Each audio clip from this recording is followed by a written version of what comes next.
Well, it'll be interesting to see who's here on Tuesday that wasn't that wouldn't normally be here on a Monday. Um, Sam's here. Hey, Sam, what's going on? Just pulling up the Discord real quick. Let people know. There it is. Couldn't find it at first. So we have another mystery song, number 11. See, number 7 was Is There Anybody Out There by my friend Joe DeBlasi. You're like, who? Okay, general chit chat. Here we go. Okay. I'm going to click off this, though, because it'll make noise. Mystery song number 9 was Landslide. These are the acoustic ones. 5, Hotel California. 3, Gotta Hide Your Love Away. The first one was Free Fallin'. Great song. So we're up to 11 now. Joseph, good to see you. Oh, good.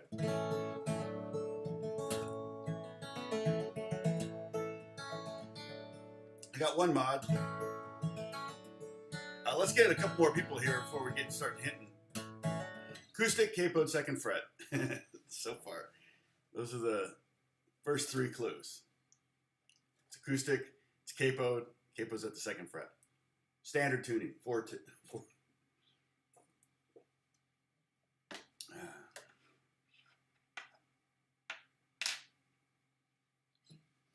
I have a chart for it? I think I do.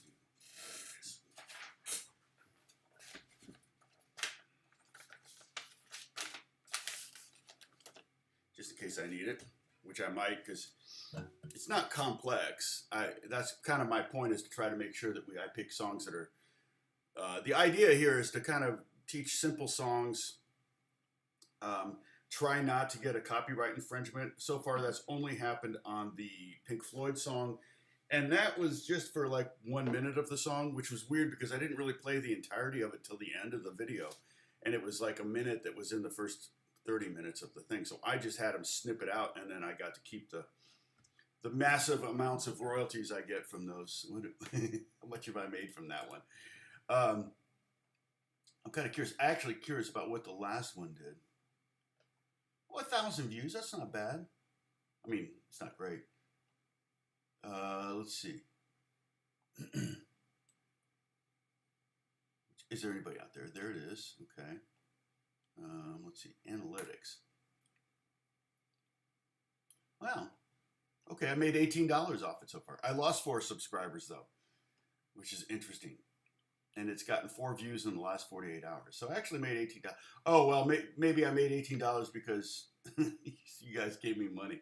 That's the most likely scenario. It's not from YouTube. But good to know. I got a wedding to pay for now. I'm glad I only have 1 daughter. So, just saying, hey, Bruce, we got 2. Is Holly going to make it, do you think? I didn't see anything on Discord about that. It's fine.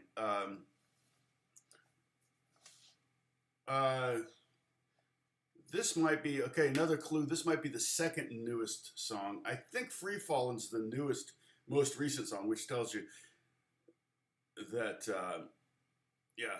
And I know it says it's Mondays at 9 a.m. right here.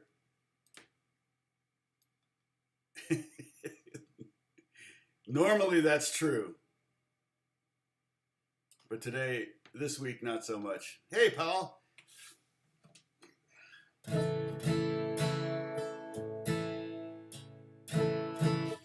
There's a couple elements to this song, this mystery song.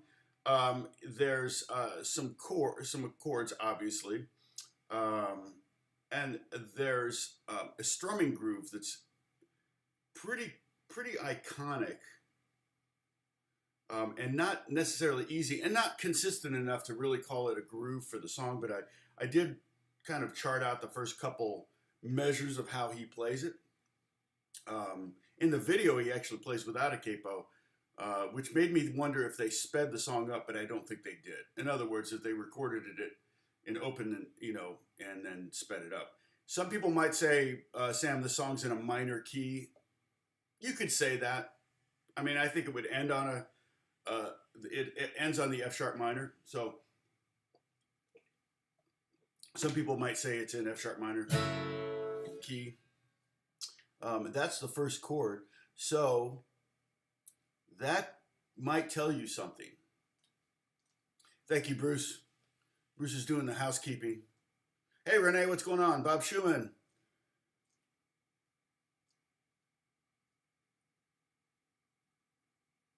Yeah, I had to move it.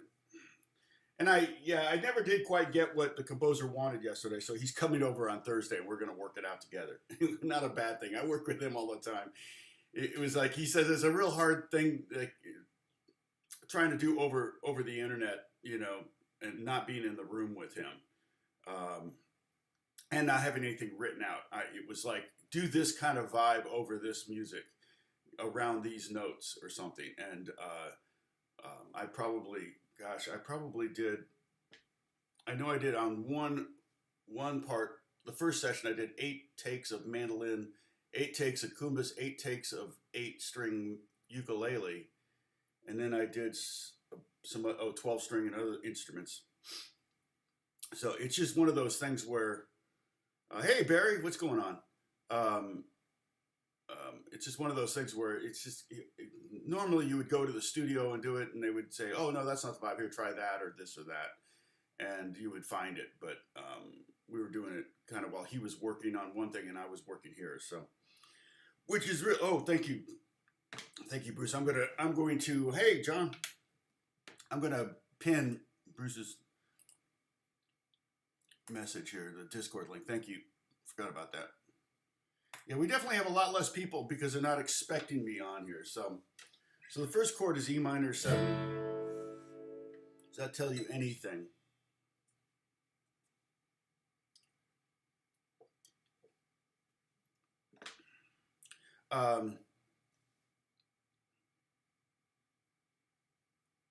Yes, that's true. So, thanks, Bruce. Yes, if you're watching now on the rebroadcast, make sure you turn on the chat because, and if you're watching on the rebroadcast in the first 24 hours, the live chat may not be there. I don't know why it takes so long to show up, but that's often what I'm interacting with. So if you're like, gosh, Tom, stop talking, get to the lesson. You can probably skip in about 15 minutes and I still won't be in the lesson. It'll be about 20 minutes. I typically get into it, mainly because I'm waiting for, oh, that's a good guess. That's actually a great song. That might be one we could do. That one's pretty easy, I think, right?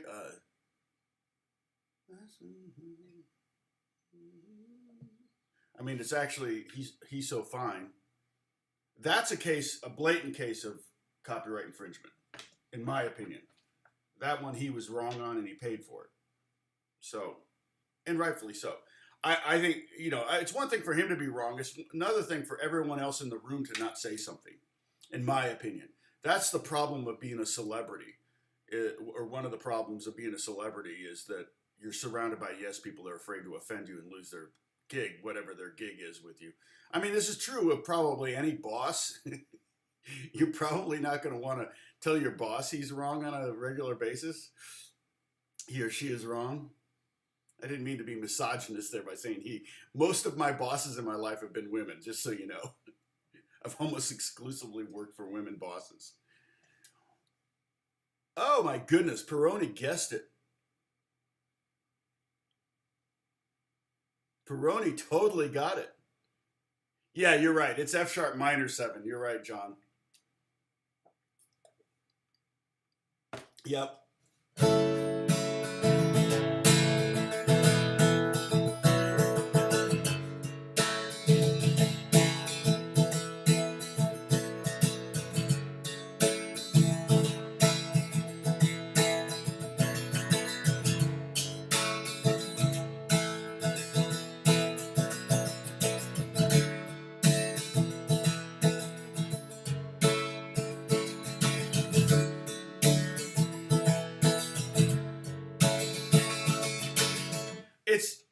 amazing song in that your pinky and third finger never leave their positions ever in the entire song. It's true. It's one of the first songs you teach when you're teaching guitar lessons, and one of the great things about it is that you have those what I like to call anchors, and you can move everything else around it. But it's crazy. So crazy, right? Peroni got it right away. So Peroni probably already knows this song. A lot of you probably already know this song, but it's still, and it's also one I think, people tend to know the words of. One thing you could do is if you wanted to, I remember when I was a kid, I don't know how many of you remember this, but there was a brown book that was a Christian, it had an ichthus on it, the Christian fish symbol on it, that had a bunch of Christian songs in it, but it also had like Let It Be and Bob Dylan songs in it. It was basically designed to take to campfires or we had it in our Young Life weekly meeting, and I still have mine somewhere. They must have printed them by the billion, so I don't think it's worth anything. I should get that one out. That would be a good one, a good source for a lot of classic old songs, acoustic songs in particular. I wonder where that is. I'll find it. Oh, did Beato just talk about this one? Because I did it last week. Last week's song was one that Beato just talked about. Oh, let me type in here. Let me fix the text.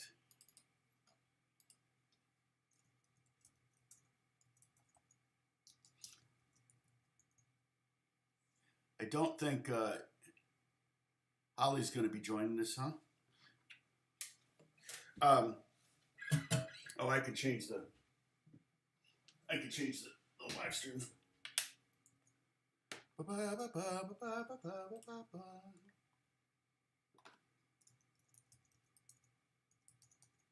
Oops, sorry, just changing the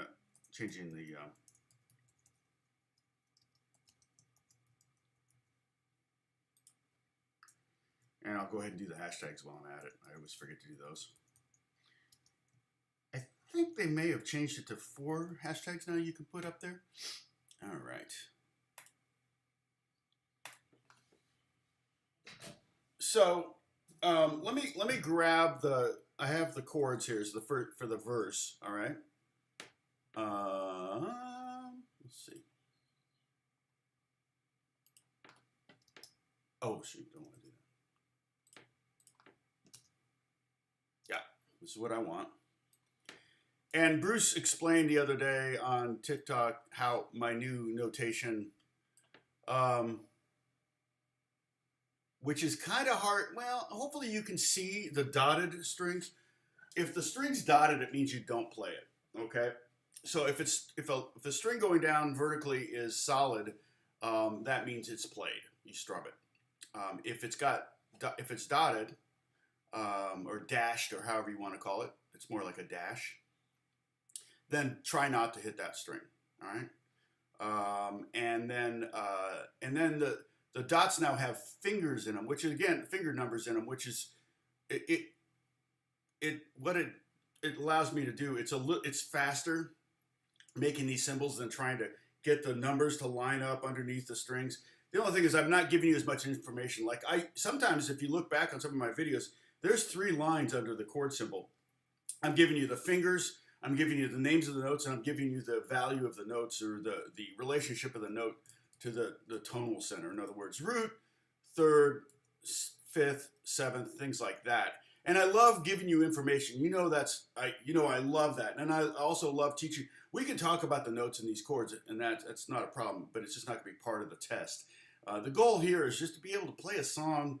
And the strumming groove is probably the hardest part of this song, but you can play it, with your standard.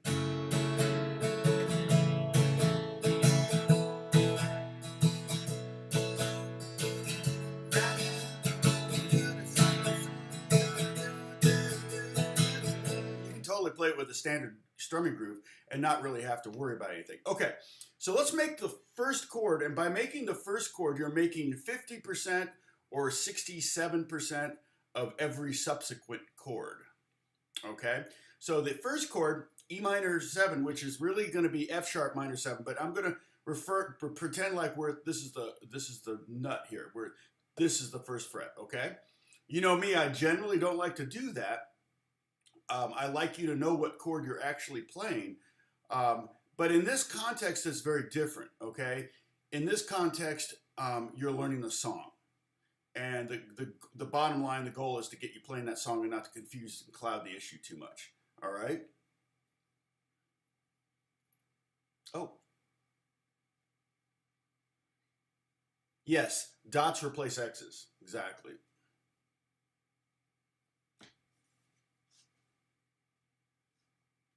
Yeah.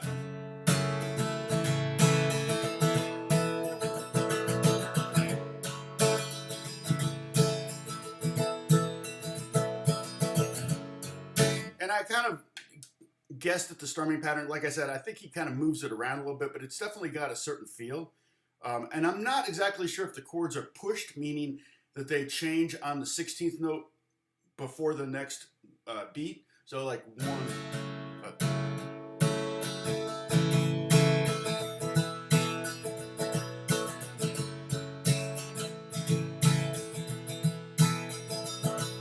You can change them right on the downbeat and it should be fine. Okay, so the first chord is E minor 7, or actually technically, truly,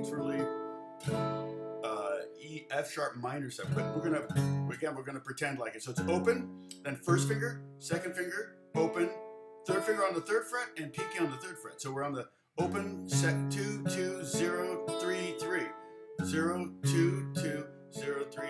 I mean, that's a handful, but it's a good feeling handful. It's like if you were just to throw your hand on the guitar, you'd almost naturally grab that chord.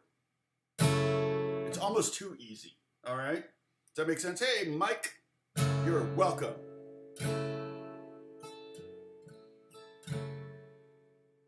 I'm sorry, I'm just checking the live chat here. I'm giving you the fingers, yes. AJ, I'm giving you the fingers. All 4 of them. Somebody took one of my graphics and added a finger to my hand. I forget if you've seen that. I think I posted that somewhere. It's pretty funny. So yeah, this, I think we could use a little more light. Let me just do that, see if that helps. Yeah, that's better. Who cares if my face gets washed out? It's really, I want you to see the hands as much as possible. All right. So that's all that's happening, that chord. And then for the G chord, you just take your second finger and you put it up here on the 3rd fret of the 6th string.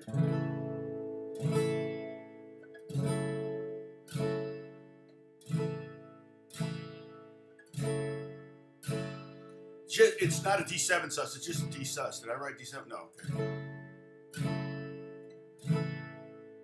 So you kind of practice back and forth. You can do 2 strums. Normally I would say do 1 strum, but it's 2 beats of chord. So you can just, okay. Oh, John, thank you. God bless you. Okay, from now on, any money you give me is going to the wedding fund. A friend of mine said paying for a wedding is kind of like buying a really expensive car and then pushing it off a cliff the day you get it. It's exactly that. But my daughter is very frugal with my money, I must say. She's already planned the whole thing, got the whole budget all. So I'm not disparaging her. I'm just disparaging the whole notion of expensive weddings. Okay, so E minor 7 to G, and then we're going to go G to D sus. Okay, and the difficult thing here is going to be strumming less strings. You got these 2 6-string bangers here. And then you go to this D chord, and you can hit that A string, but if you can bring that thumb over the top. Okay, so what's happening when we go from the G? So we're at 3 2 0 0 3 3, and some people might just take the first finger off and deaden. And so technically you would be a G5 chord. There'd be no 3rd in that chord if you deaden that A string. Okay, but let's just say we're on it, playing all 6 strings. And all we do is we take off our second finger and bring our first finger from the 5th string down to the 3rd string. we still do not leave these things are not going to leave the entire song. In fact, you will have a rut in your third finger and your pinky. I'm telling you now. So you might want to relax. Make sure your fingers are up against that fret. So that let the fret do most of the work. If you're back here too far, you're going to have to push. You're going to have to push pretty hard to get rid of the buzz and the deadness. So if you just a common rule across the board for guitar, try to stay up against the fret, let the fret do most of the work. You're still probably going to have a rut in the pinky and third finger when we're done. So here's G, and here's D sus.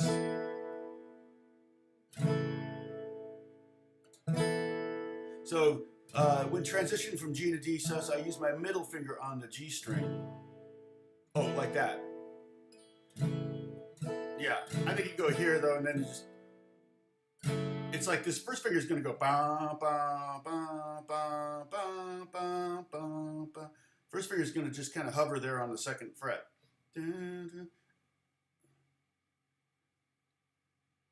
John says, and if you're a Greek parent of a daughter getting married, you're not only going to pay for the wedding, but make it extra extravagant. Yeah, I know. It's not. I'm not showing off. In fact, the wedding's not even going to be here, so it's none of my friends are going to be at it. But you're right. A lot of people use weddings, as an excuse to party. And if it was here, I could probably write it off and just say, "Oh no, I'm not having a wedding. Oh yeah, that thing that happened over there. Yeah, that was not a wedding. That was just whatever. So it was a business party."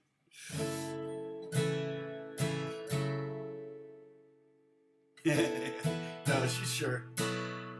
So we got this.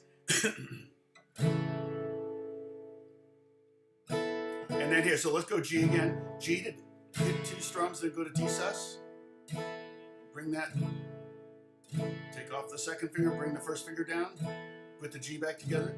Again, your top 2 strings are the same 2 fingers. It never changes. Yeah, I'm not buying him a house. I'll give him extra on top of it. I have a budget in mind. If they come under that, then they get to keep all of it.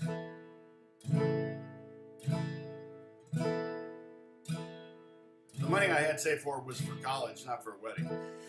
And that's already spent.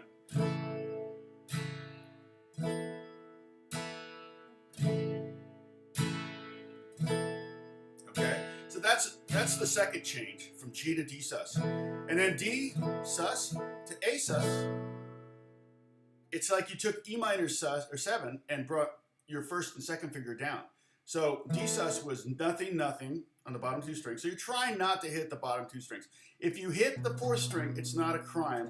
There is an A in the D7 chord. And again, those were actually technically, in the D sus chord. We're technically playing an E chord, but.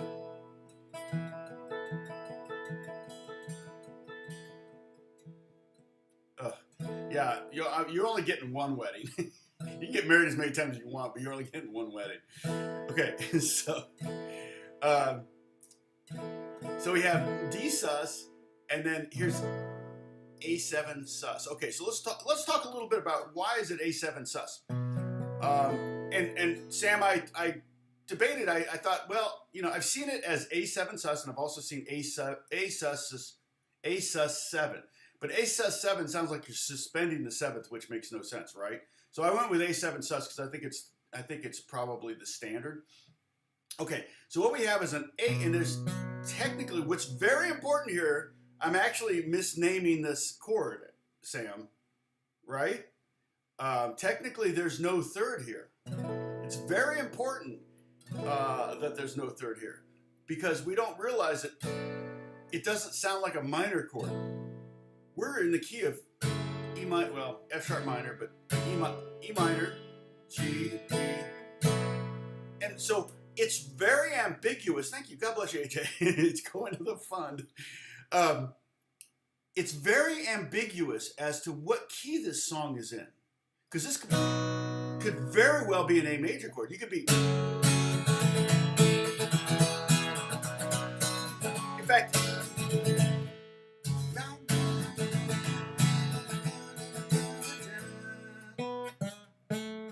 singing the 7th.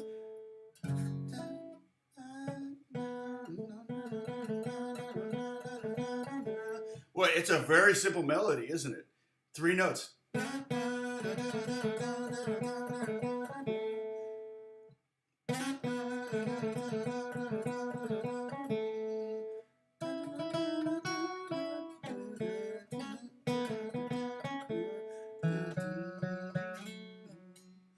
So he's playing pentatonic, or singing pentatonic. So he's also avoiding that C or C sharp. Again, pretending we're in the key of E minor. Okay.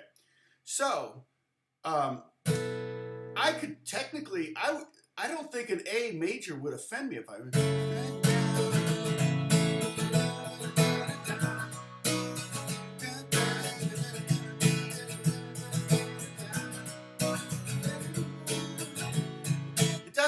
I mean, harmonically, it doesn't affect the melody at all. Technically, I mean, it might get you might get in the way.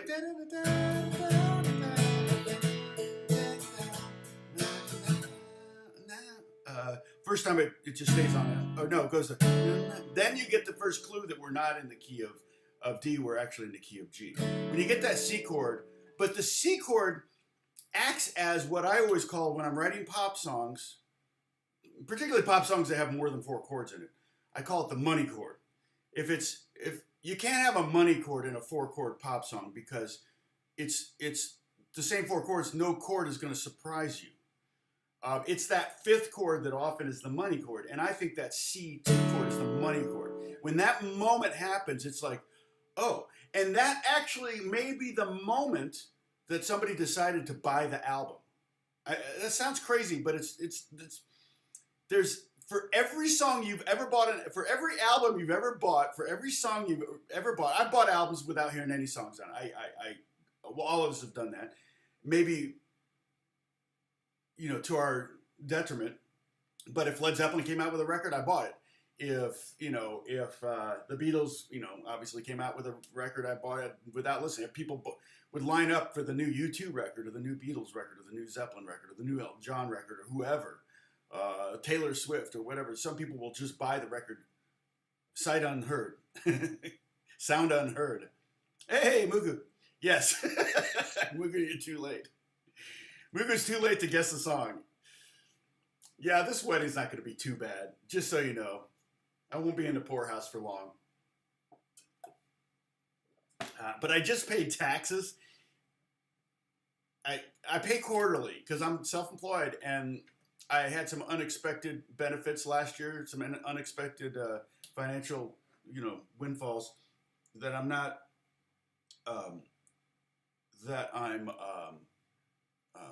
not complaining about, obviously. But what it did was make for a bigger tax bill that I hadn't been paying. My quarterlies weren't high enough, so it just all hit at the same time. I'm like, oh. So I'm working my butt off right now, which is good. So, that's why I couldn't do my lesson yesterday because I was working, and so okay. So when we go from the D sus to the A7 sus, we're going from a 4-string chord to a 5-string chord. If you notice the dots on the D sus, there's 2 strings that are dotted out or dashed out. That means try not to play those strings. The A7, the same thing. There's 1 string. The low string is dotted out. Try not to play that string. Okay. And here's the A7 sus. So all it is nothing, open, 2, 2, 3, 3. And I have my first, second. Again, between this chord and the E minor 7, if I just threw my hand, relaxed, went, relaxed it. That's what it was. How was it? If I just did that, there's a gift for you. And just threw my hand on it, I'd almost naturally land on an E minor 7 or an A7 sus. Okay?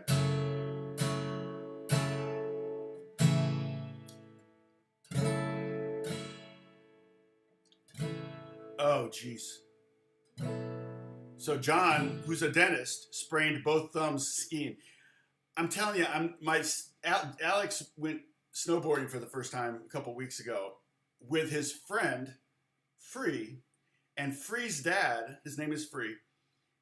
So they went snowboarding in January. His dad came to LA from Boston, took Free and all the family snowboarding.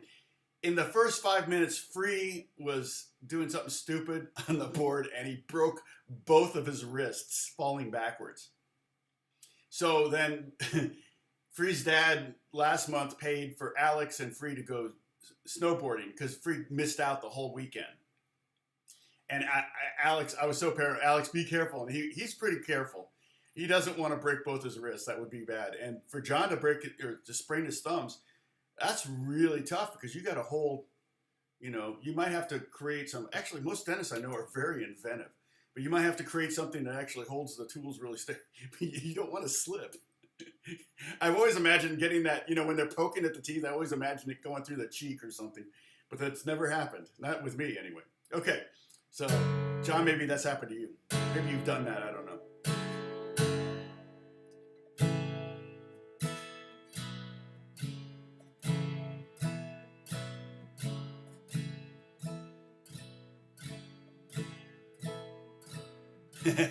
AJ, that's a great story. I love that. AJ says, my father-in-law handed my wife the receipts for the wedding and told her that if the marriage fails, she owes him that money. 37 years later, the receipts are just plain receipts. That's actually really cool. They should be framed. That would be awesome. And you're probably now, it's like, looking at the receipts, it was so cheap back then, you're like, $1,800. Worth it. At this point. Okay. All right. So E minor 7. Oh, so we got to go from A minor 7 or A7 sus to E minor 7. So all you're going to do is just move the first and second finger up one string each and go from a 5-string chord to a maybe strum twice.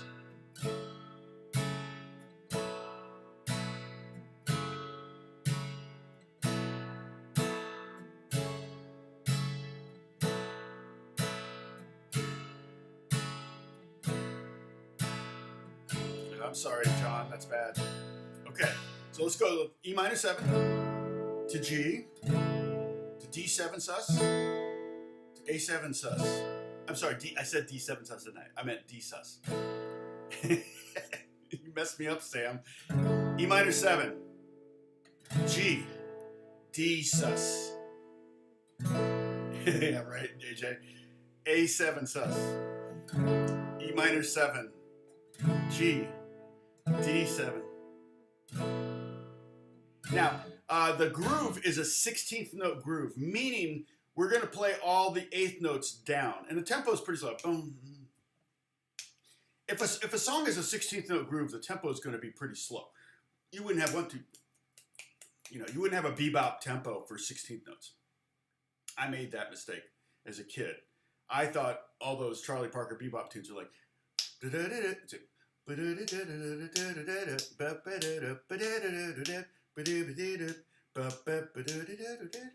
like,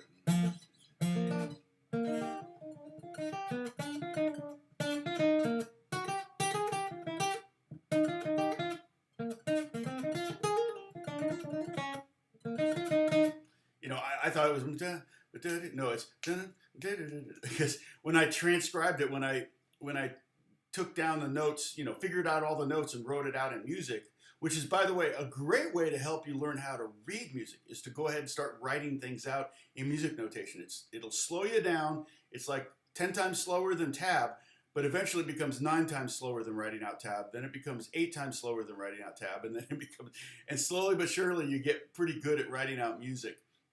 And the great thing about music, it has all the articulations you need if you learn all the symbolism that you need from tab. It's all there. The only thing it doesn't have, and you can make notes of it, is position, which you can actually. There's also notation rules for position, particularly for classical guitar.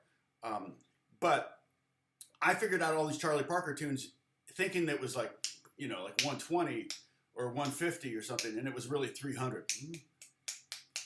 Yeah. So I was like, right now, I'm like, man, there's so many 16th notes and triplet 16th notes and 32nd notes. And it's like, no, those are just 8th notes. So what we're going to do is, because we're playing, this is a 16th note feel, the tempo's, there's the tempo, approximately 4. Now you could count it 1, 2, 3, 4. So maybe you might count it as the eighth notes as chord notes. But I just went ahead and counted it as kind of this bigger feel to me.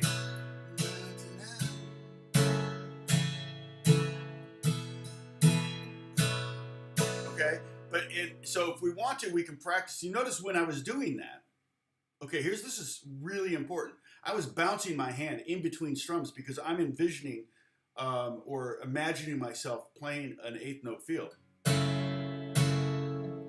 See that?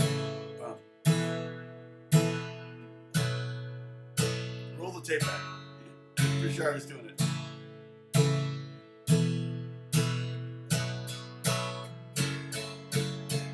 So if you want to, you can just do 4 strums of each. And at tempo, you're playing pretty fast eighth notes. Not that fast though, really. But then it's just a matter of making contact with the strings, because every time you're going down, you have to go up to go back down. So you're technically playing the 16th note feel right there. You're just not hitting the strings on the 16th notes. If I were to hit all of them, you know, the 8th notes on the downbeat and the 16th notes on the upbeat, it would sound like that. Which is a common feel, but without accents, you really can't hear it. But I call it the free range groove, where it's just solid 16ths, but with accented on every third 16th. So it sounds like this.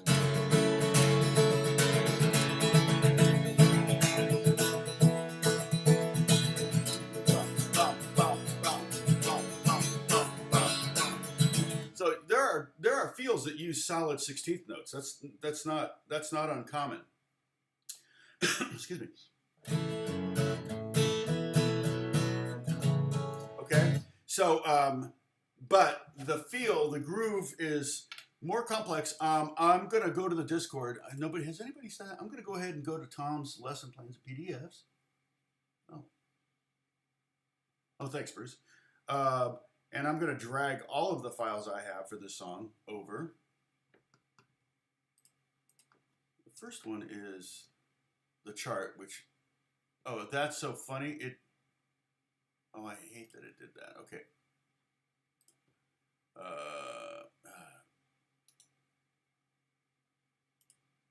Okay, I'm going to change this. I'm going to do this again. Hold on. It's so funny. I did a screenshot of the Word doc, and it had Wonderwall underlined because it, you know, and with a red thing because it was a misspelled word, and I'm like, well, I guess technically. So I just told it to learn Wonderwall. Now Wonderwall won't ever be. So now that one. Okay. So close this. I could delete this one. Okay. Okay. So we have a total of 6 chords to learn, I believe. There's just 6 chords. Most of the song, well, the verses are this. The choruses are C2, D sus, and E. No, the choruses are C2, E minor 7, and G. That's it. Okay, so we got one more chord to learn so we can do the chorus. There's a transition chord where it goes, that's just a G over F sharp. So I have that one for you too. Hold on a second. I just want to drag all this stuff over to the Discord, okay? So if you want to go to the Discord, you can look at all these, and if you want to create a sheet that has all the chords and the strumming groove in there, you can totally do that. All right. Sorry, I got to return. Okay, now I got to click away from Discord or it's going to beep at me. All right, so this is the strumming groove. And I'm still trying to figure out how to get a down arrow in. It's like, why is that so? I hate the notation for down up because it's always confused me. But you can see the D stands for down, and you can see the first 2 of those are 8th notes, and they're downstrokes. Like I said, in fact, the first 3 notes are 8th notes. Down, down, down, down, up, down, up, down, down, down, up, down, up, down, down, down, up, up, down. Up, down, something like that. I kind of charted out what he did basically in the first 4 bars of the song. Oh, how are we doing on viewership here? 22. Not great. We peaked at 24. Yeah, it's because it's not my normal time. Okay, take care, John. He's already gone. Hey, Sko's here. Oh, Jan's here too. Hey, Jan. Have I missed anybody? It's let's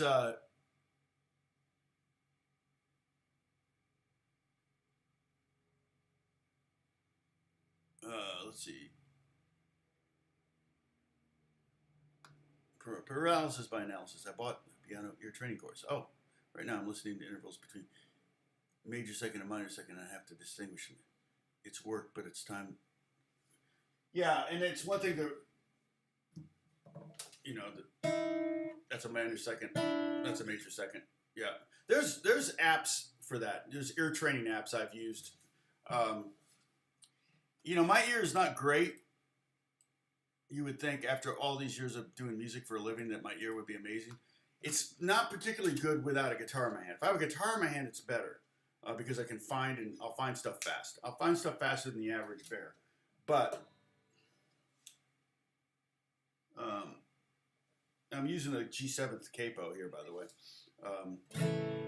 This is a little bit of an older one, but it works. It still works good. You just squeeze it and it stays, which is pretty cool. But it eventually starts to get a little loose on it. Okay, so if I were to play this groove, like the first bar,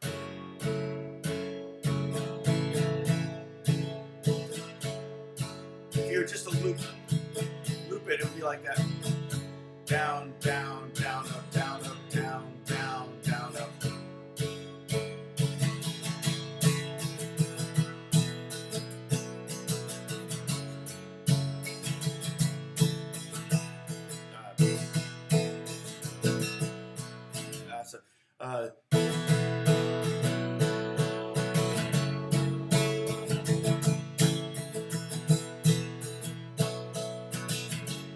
And to me that it's those upstrokes in a row that defines the groove. So like I said, that C chord, when that money chord drops in place, that might be the point where a lot of people decided they were going to buy the record. I think I had this record. I'm sure I had this album. No, I probably bought it on CD. I probably have the CD. But at this point, CDs were out, I think. So this was 91, 92, something like that, 93 maybe. Maybe the most recent song we've learned, which is, somebody look it up, which is older, Free Falling or Wonderwall. But I think probably for me, what was the reason I went, oh, I like this song. Every time it came on the radio, I'd be like, oh, cool, that song again, was because of the groove, which starts the song. And maybe the droney thing too.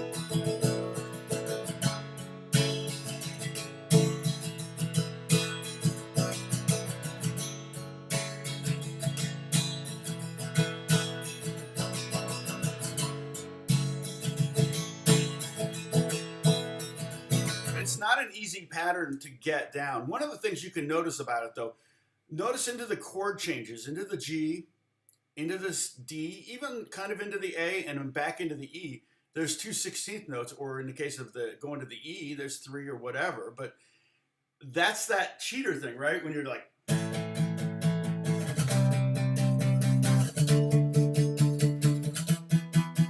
where you do that, so you can change chords. And I say this all the time, but piano players have a pedal that hold the chord so they ring out until you get your hands over the next chord, and then you drop your hands down and lift a foot off the pedal at the exact same time, and you have 0 gap. And that's always bothered me about piano players. Like, oh man, that's cheating. We have to actually we can't be in 2 places at the same time. They can totally do that on the piano. So we have these little things that we do, cheater, like 16th note things. Now with this song, it's so easy to change chords.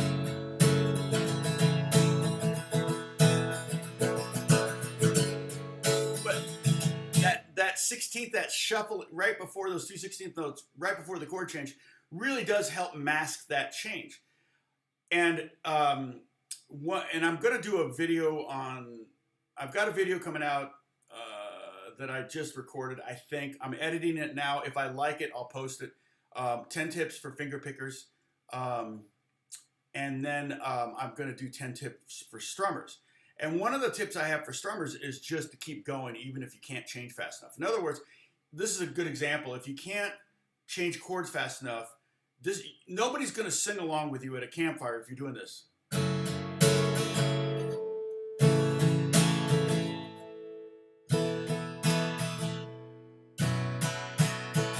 Hold on. Yeah, that's not going to happen. It's better that you have like entire eighth notes or quarter notes or 16th notes of complete mess and chaos and sonic, sonic suicide, I don't know, sonic noise than to stop the groove. That's more important.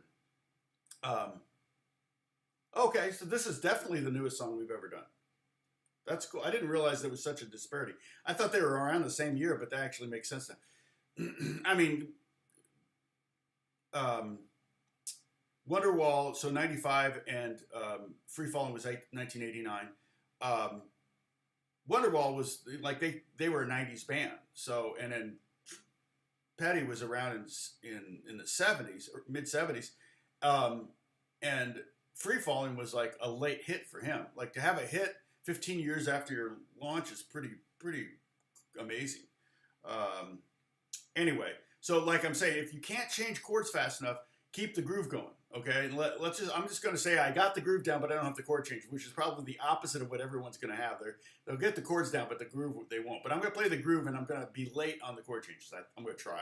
It's hard to be bad for me. I'm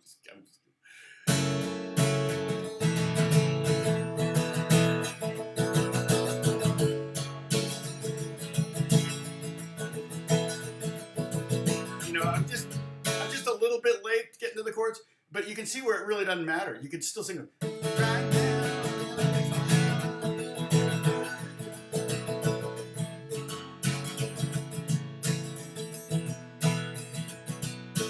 Sonic Disaster. Yeah. Pretty much my first band. Oh, no, sorry. No offense, Paul. But our band should have been called Sonic Disaster instead of Crosswind. I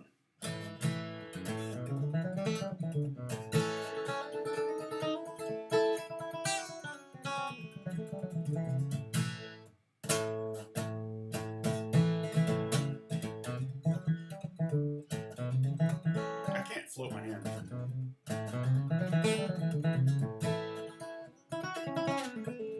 I have to rest on the bridge. Some people will put their pinky on the top. Anyway. Okay. So, what's the next section? So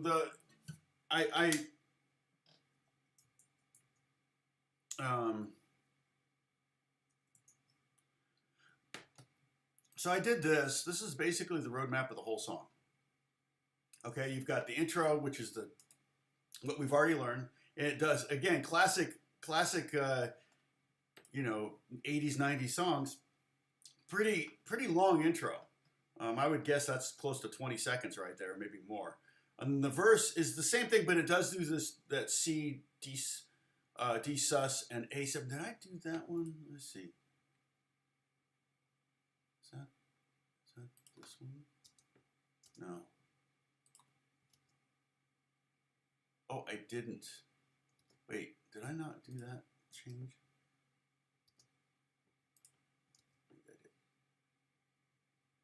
Why did I do that one twice?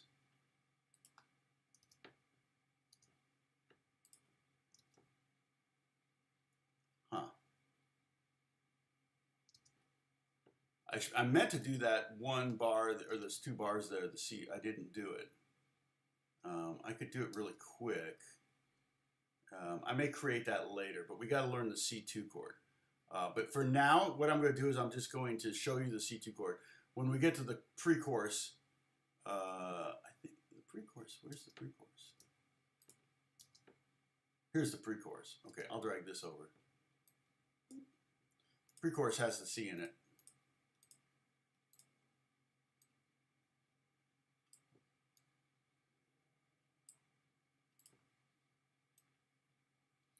All right, let's see, I'm going to drag this down here for now. Hold on a second. Okay, so verse 1 and then verse 2. And verse 2 is just the same groove all the way, same chords all the way through. And then it goes to a pre-chorus. So this is the pre-chorus. goes C.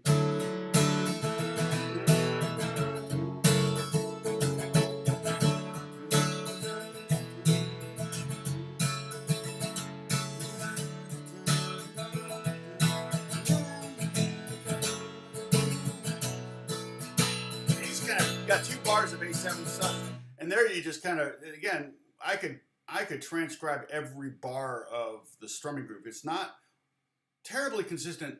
The ultimate feel is consistent. The vibe is consistent, but not every bar is the same strumming group.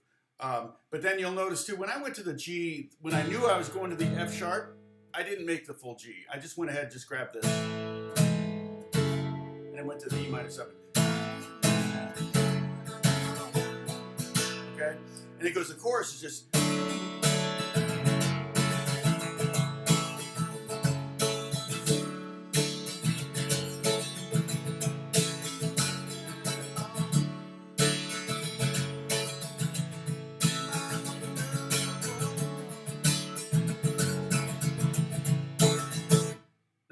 And then you stop and just kind of let the reverb tail ring out.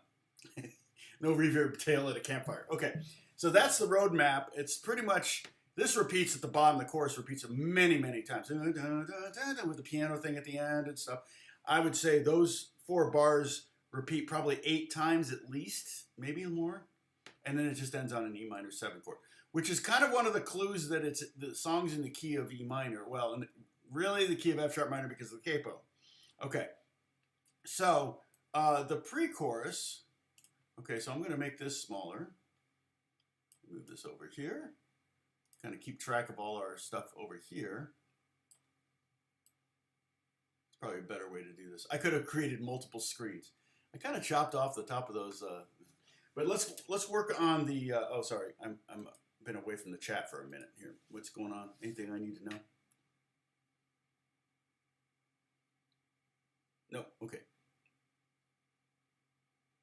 76, yeah, so it's, yeah, that's a pretty good deal to have such a big hit. And then he did the Wilburys and had hits with them too, so. Yeah, that C2 is C add 2, but C2 is a shorthand that I've been using since the 70s. C add 2 felt unnecessary. The add felt unnecessary. But there is a third in there. And if we're thinking in the key, if we're in the key, thinking in the key G with C, E, G, D, and G. So we have 2/3, I'm sorry, 1/3, 1 root, 2/5, and 1 second. So now let's work on this. And the strumming groove kind of stays the same even though those chords are wrong. I didn't write out the strumming groove for the whole song, obviously. C2, D sus, and E minor 7. C2. Okay, so let's make the C2 nothing, 0, then 3, 2, 0, 3, 3. And that would be 2nd finger on the 3rd fret of the 5th string, 1st finger on the 2nd fret of the 4th string, open G string, 3rd finger on the 3rd fret of the B string, and pinky on the 3rd fret of the E string. And there's our C2 chord. We've done it many times.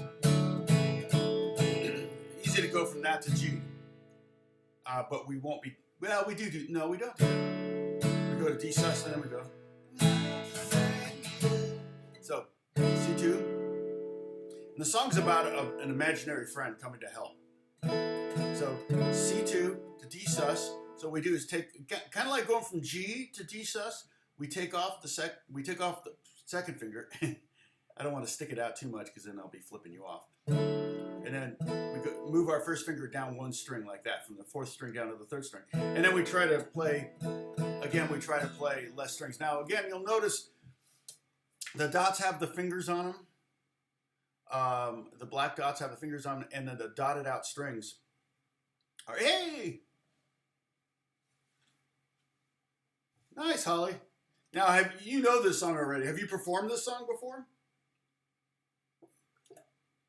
I got coffee today. I ran out of coffee. I wouldn't have had coffee if I went online yesterday,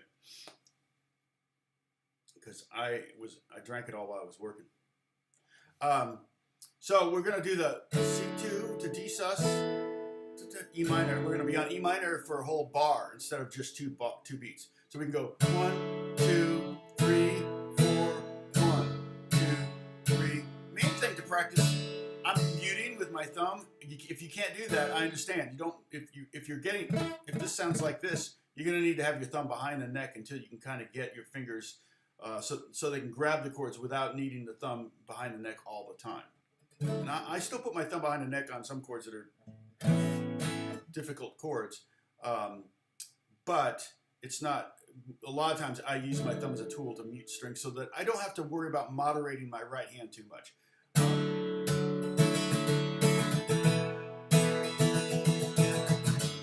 So the C2 and then a D sus. I'm muting the bottom string. If I hit the A string, it's not critical, but again, try to make it only a 4-string chord. And then E minor 7. And the great thing about this, Holly, for a lot of people, for guys, like if this song's too high, I just take the cable off and down a whole step. That's actually probably a better, you know.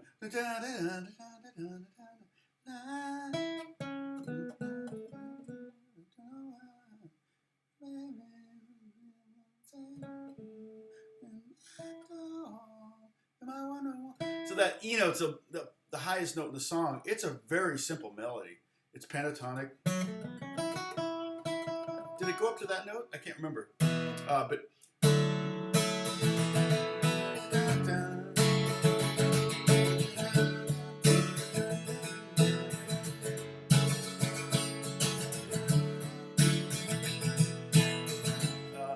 it's not going to do that. So, and that groove, I'm going to keep that groove over here. I'm going to drag the groove down here. All right. Hopefully it won't block my guitar too much.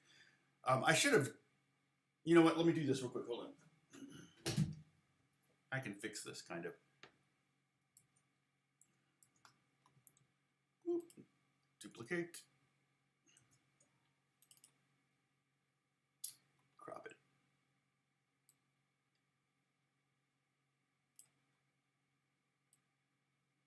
Because I don't want to confuse the issue here if I don't have to.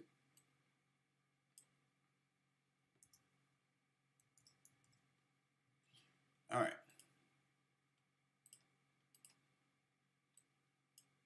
So here's the same groove without the chords of it. Because I don't want, like I said, I don't want to like confuse the issue here. So I can delete this one.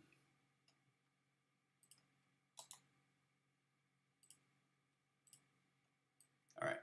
So there's the groove, you know, ish. I mean, that's the feel, the vibe. If you can kind of get that vibe, it's a great vibe. I mean, Holly, you know, Gary, you know, if you need a vibe for a song, you know, you could steal the groove from this song. That's one of the great ways you can modernize old songs by playing a different groove over it. Oh, interesting. Sorry, got a text I gotta look at here. So.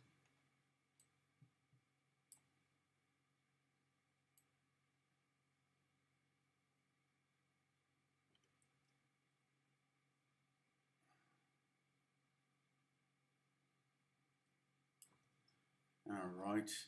So, okay, so I got the Discord. Let me see. Let me add this groove to Discord, okay? So if you go to the Discord link up there, you can see everything. All right, dealt with that. Now,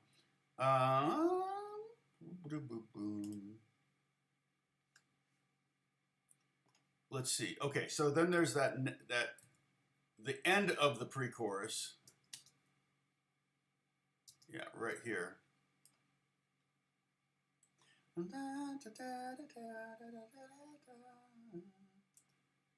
right, so that kind of goes, it goes G or C to, it's like, it does E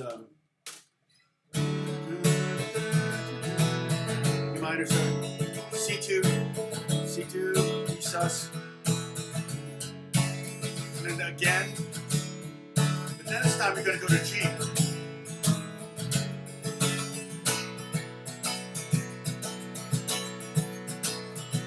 And then we're going to kick into it.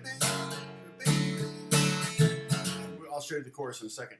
Okay, so it does the C2, D sus, and E minor 7 2.5 times. The third time, after the D sus, you jump down to the G2. It's on the chart. It's on this thing over here. Okay, you see that pre-chorus?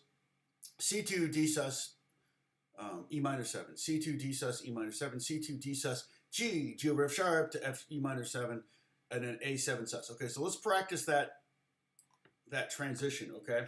That G set, let's just do that. Here's G. Again, probably when I in the see, I'm not putting my second finger down. When I go from this D sus here to the G, I'm just gonna go with a kind of a 3-finger G chord. All right.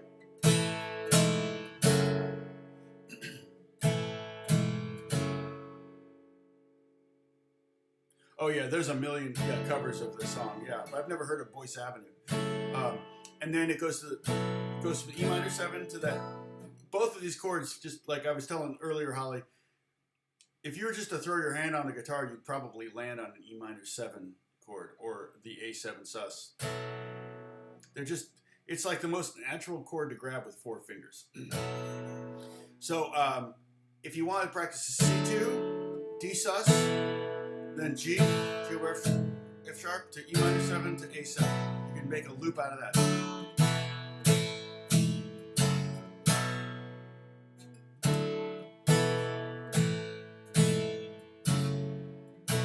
And if you want, you can print up that chart so you have it in front of you. I have a copy right here if I need it. But that kind of helps you get that change.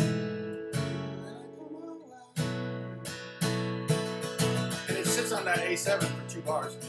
It feels like 4 bars because the tempo is so slow. Unless the tempo is really.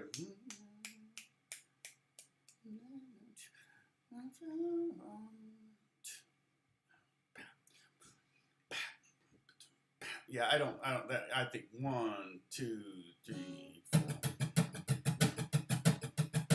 If you want to practice your 16th notes, just do this: 1 E and a 2 E and a 3 E and a 4 E and a 1 E and a 2 E and a 3 E and a 4 E, 2 E and a 3 E and a 4 E and a. So be it. Do that top 2 times. Then the first 2 chords, C2 to D sus.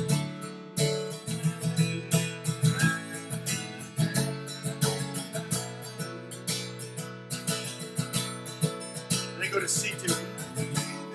Okay, let's do that again. C2 D sus. Do that top 3 chords twice. Do the first 2 chords and then jump down to the bottom 4 chords. Okay, we go 2, 3, 4. And if you can just hit whole notes or half notes, quarter notes, whatever. If you can't do the groove, or practice your 8th notes, all downstroke 8th notes. Because you're gonna need to be able to do 8th notes this quick.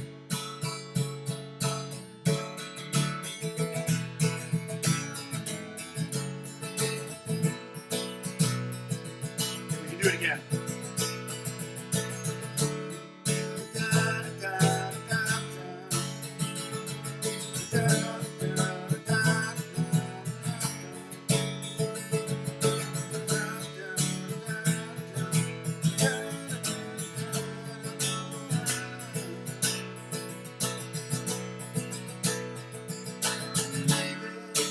So we're going to go into the chorus. And it's, like I said, the groove is just driving. It just keeps going.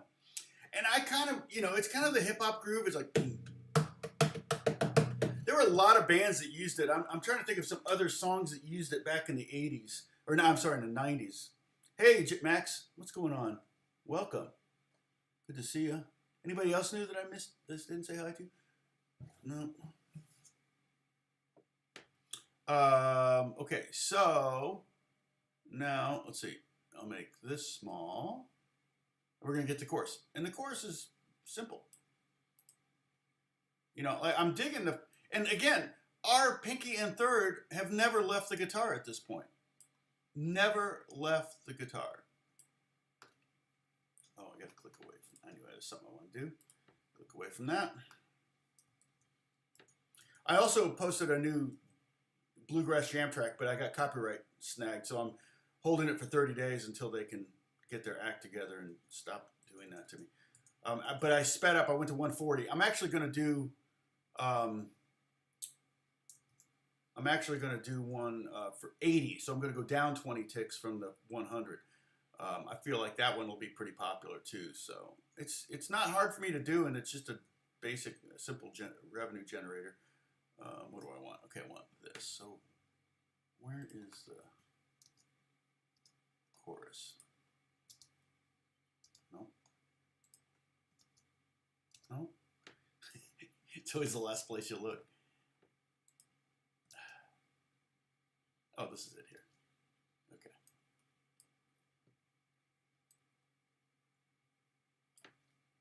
So we're going to be, again, notice that the third and fourth finger are here and here the whole time.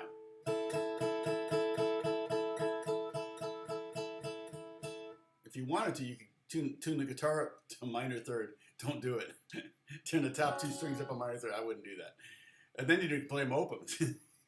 But it's another thing that it's kind of another little maybe like a psychological thing. The droniness of it, which can get a little annoying, but it also breeds familiarity very quickly. And that's one of the things about, and this melody sounds familiar too. It's very simple. And so I feel like familiarity is a good tool to get a song to chart, because you don't want it to sound like, you don't want to copyright, you don't want to sound like another song note for note kind of thing, but it should resonate in some way, and familiarity is a way to resonate, and so having that.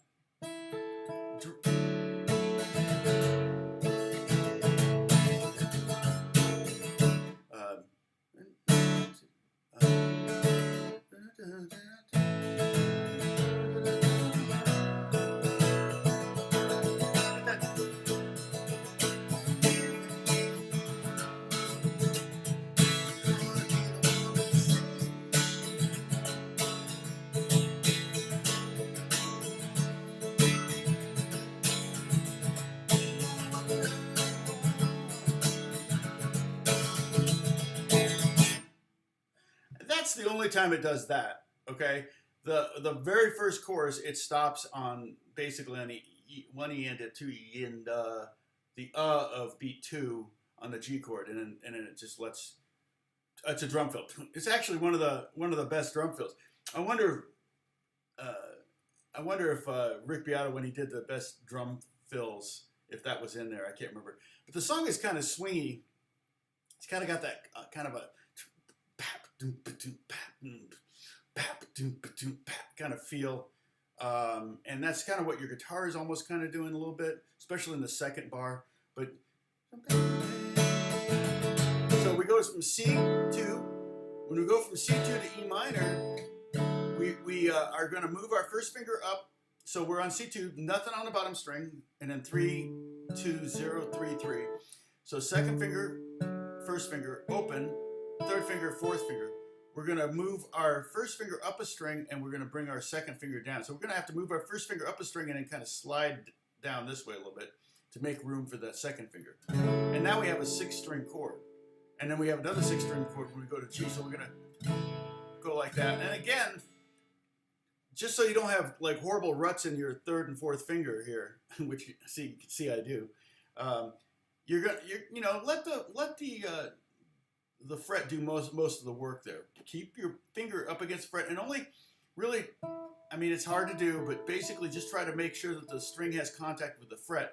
You don't need to push the string all the way to the wood. I mean, you're going to do it because it's just the natural, and it's kind of the stopping point. It's kind of the brick wall you run into. But it will save you energy. It'll save strength in your fingers, and it'll keep from getting too deep of ruts in your fingers. Okay, so.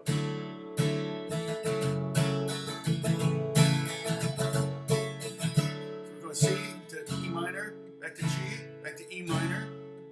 That's a great change there. I've already practiced that one. Very this song. Oops, sorry. Okay, and the chorus, the bridge is the first spot, or the pre-chorus, sorry, is the first time we actually hear the C chord. So we know, oh, now we know we're not in the key of, and again, I'm imagining I'm at the open position, but this could be the key of D. This could be an A major chord. In fact, it's, like I said before, I could play A major and it doesn't really, it still works. At least in the beginning.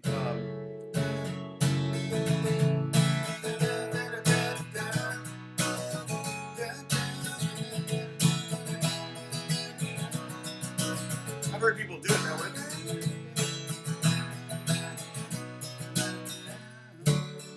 Then you get the first clue that you're really in the key of G, because you get that 4 chord.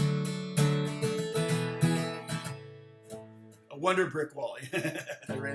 We're all running into the wonder brick wall by pushing our strings to the fretboard. But the chorus clearly in the key of G or E minor. I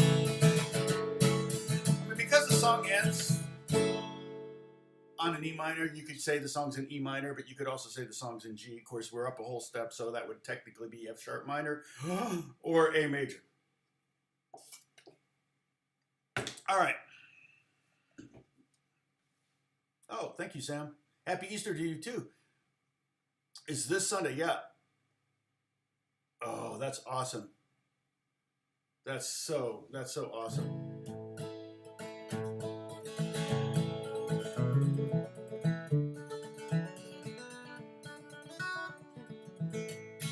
Yeah, we did 5 services this last week. 1 on Friday, 2 Saturday, and 2 Sunday. And then I had early Sunday morning, and then I didn't sleep Saturday night. For some reason I couldn't sleep. And then I had to work literally all day Sunday. I worked a bunch on Apex Legends, so everybody take a sip. And then I worked on a commercial for another composer that I work for occasionally, and she was composing for I don't know if it's a TV ad or if it's an internet ad or something. You know, it's hard to tell anymore.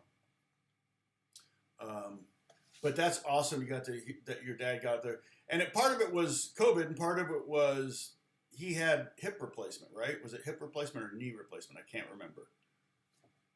I'm gonna switch legs. All right. These things are kind of all a mess over here, aren't they? Oops. There we go. I'm going to throw that up there. I'm going to throw this up here. I'm throwing up. This can be smaller. You get the gist.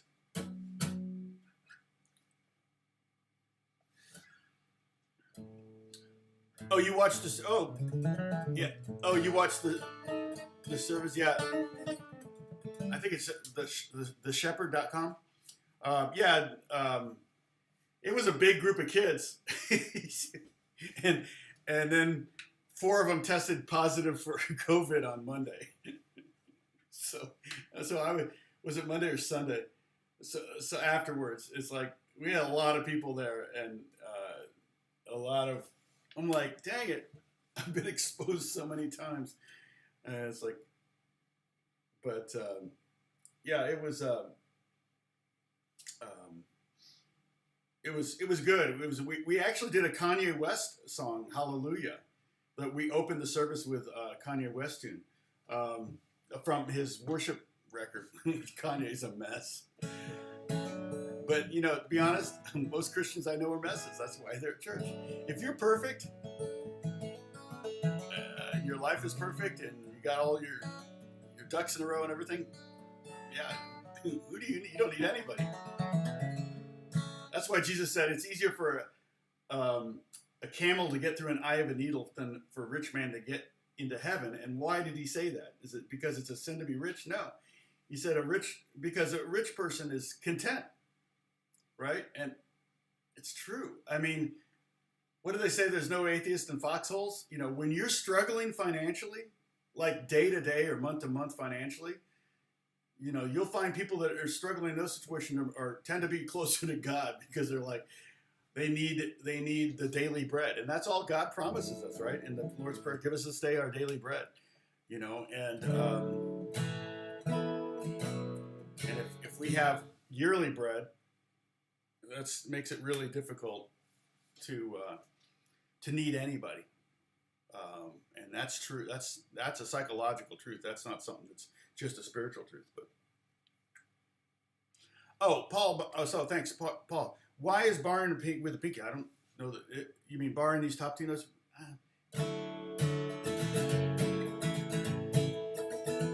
Or third finger, maybe.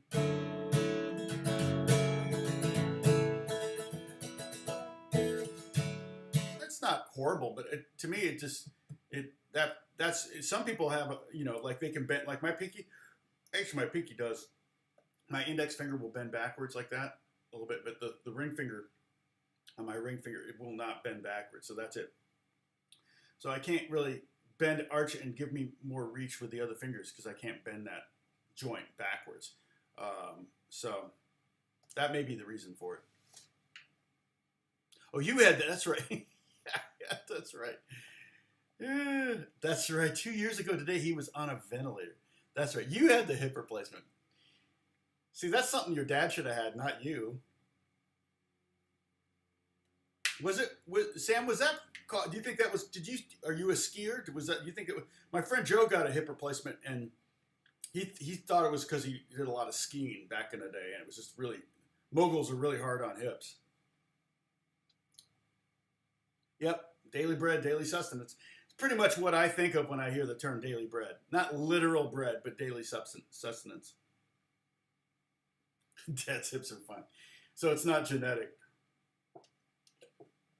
At least not from your dad. All right, so clearly we're mostly past the lesson. Any questions on this? So the elements here are,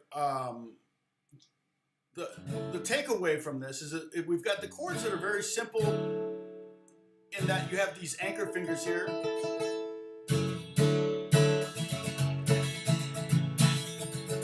Very drony sounding. The hard part is probably the groove, which we didn't really woodshed much, but we can if you want to. See, doing a groove like this slow.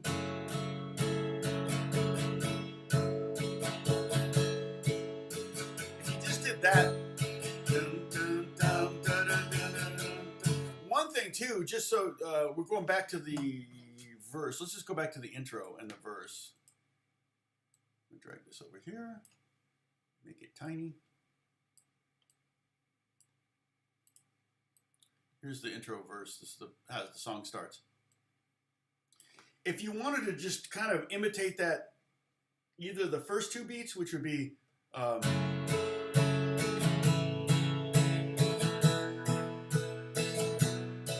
again, that 16th note going into the change gives you a little bit of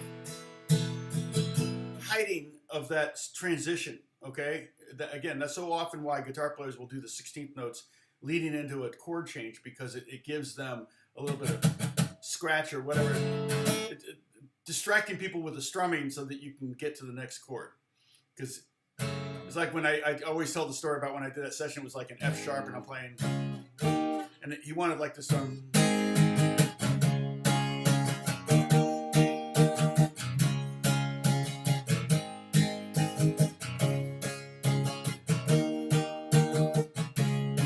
Like, why are you playing an E minor 7/11 chord in between every chord? And I went, what? And he goes, I'm hearing all the opens. I'm like, well, yeah, because I can't. And he's like, he was a piano player. He never thought to him that, like, oh, that's right, you do have to move your hand, don't you? Yeah. So I think I ended up doing that just so that you wouldn't hear those open strings when I changed chords so much.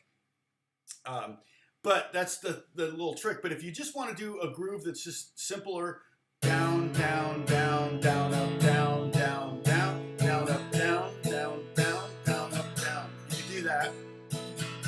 I probably should have created transitional. The actual groove you probably would almost more kind of accidentally strum into it, accidentally hit on it at some point. But then if you wanted to make it a little busier, you go down, down, down, down, up, down, up, down, down, down, up, down, up, down, down, down, up, down, up, down, down, down. 1 and 2 and 4 and so baby.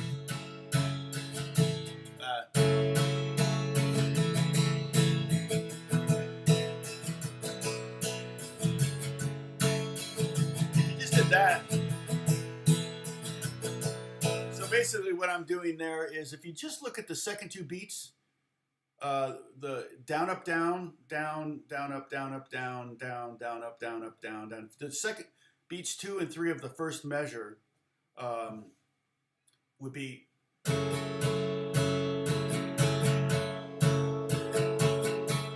if you did that feel all the way through it, it would sound pretty much like it. Now, the other thing I noticed is the very first chord, and he kind of does this consistently on the first of the E minor chords. He does that. Full strum, and then kind of a bass note on that second eighth note. So it's not, I didn't really have a way to notate that. So.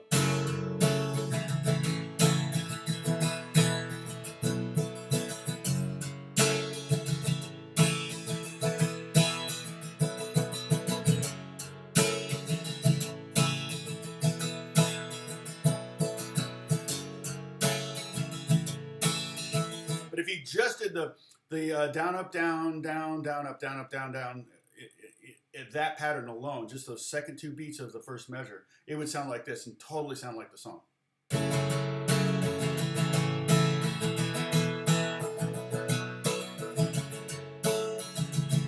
then you might find yourself on the A7 accidentally doing the real rhythm. You can get this part down.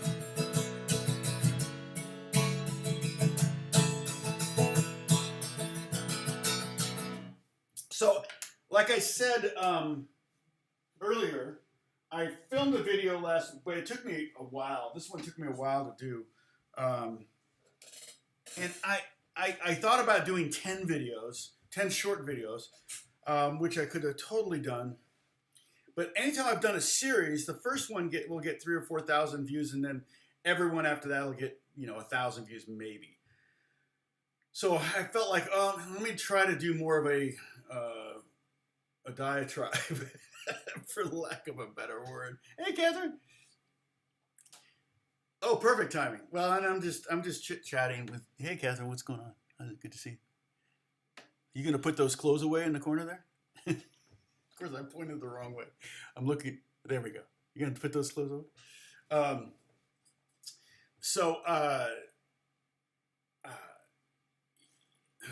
The video that I recorded is, I don't know, 10 tips for finger pickers, or finger picking tips, 10 finger picking tips. I'm not sure which makes the most sense. 10 finger tips for finger tippers, finger pickers. And then I'm gonna do 10 tips, and I wasn't gonna do 7. 7 seems to be the magic number. My video, 7 more tips for older beginners, is doing great. It's got 27,000 views already. It's got 1,000 likes. That's awesome. So when I look at analytics here, I think it's number 2 or number 1. It's number 2. It's got in the last. Now my numbers are trending down right now, but in the last 48 hours, it's got 1,600 views. 7 tips for older beginners, the main one. That's got 1,900 views in the last 48 hours. So, and then third, way back at 469 views is 5 songs with only 2 chords, which is often in the top 5. The original one I did. The 2 follow-up ones, they hardly any views at all, which just drives me crazy. It's like, come on. Surely I put it in the details. Yeah, okay, here's the 2. Okay. Oh, watch this. Yeah, see, I've got it right there. I don't know why, but it's just not. The other ones are just not taking off. So, um, so I'm hoping that this one will be a good one for fingerpickers, and it's kind of overview for people that want to play just accompany and play songs like Dust in the Wind, Stairway to Heaven, things like that. Or although I think Stairway to Heaven's fingered. And classical guitarist a little bit, and then fingerstyle guitar. So those are the three categories of fingerstyle guitar for the most part. Let's see. Yeah, Kathy, I had to reschedule today. Yeah, Sam's hipping you to that.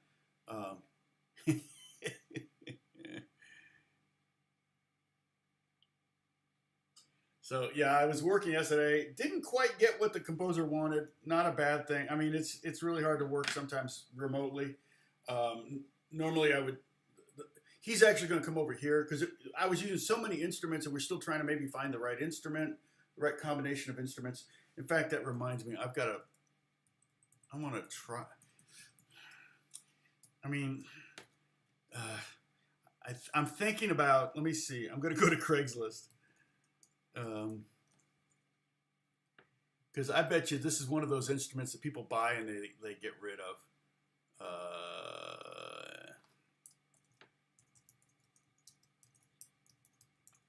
But I may need to get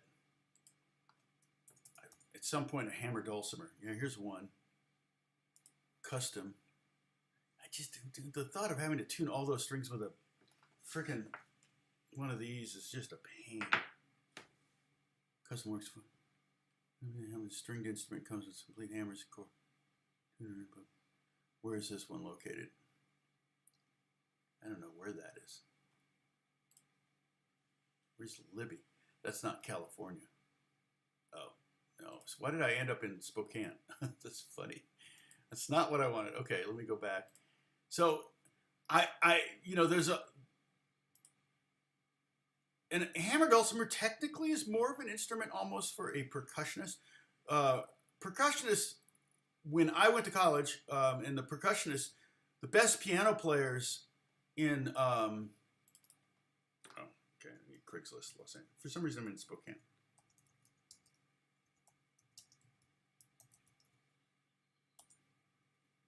There we go.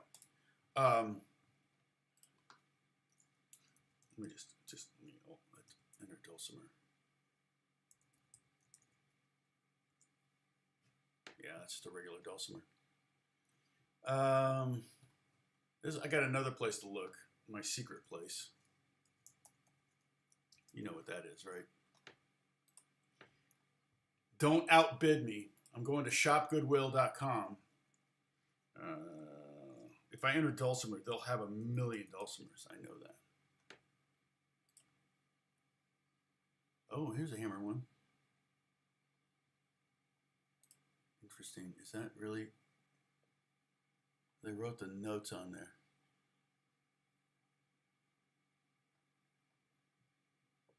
How many bids on it? I don't see any bids on this. I can't really tell much. They got how many pictures here?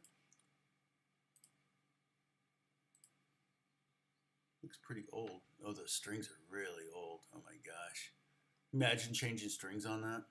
Oh my, and what is that? Oh yeah, it's falling apart. No, that's a no-go.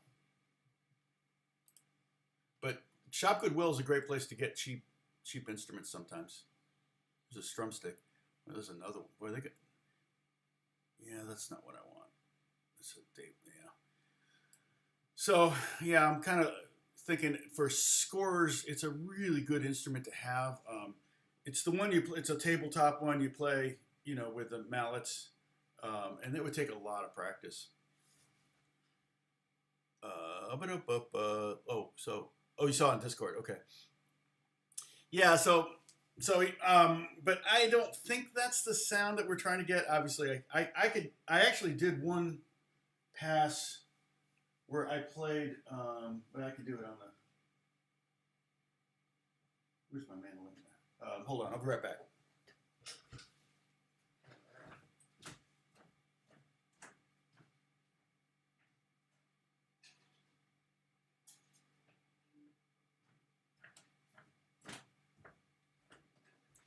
So I did one pass where it was like I did, you know.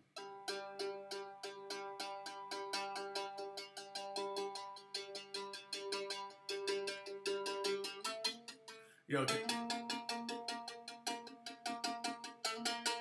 kind of like that kind of vibe. Using, this is a triangle mallet, you know, and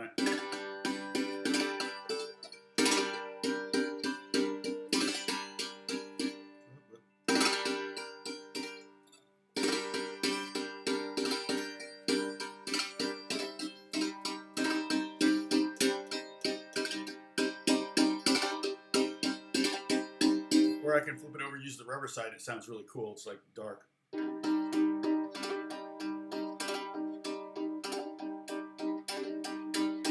That sound, and that wasn't quite the sound we're going for, but that's kind of a pseudo hammer dulcimer sound. It's not as ringy as a hammer dulcimer. Hammer dulcimer, one of the things about that is usually it's going to be tuned to an open tuning, a diatonic scale like the key of C.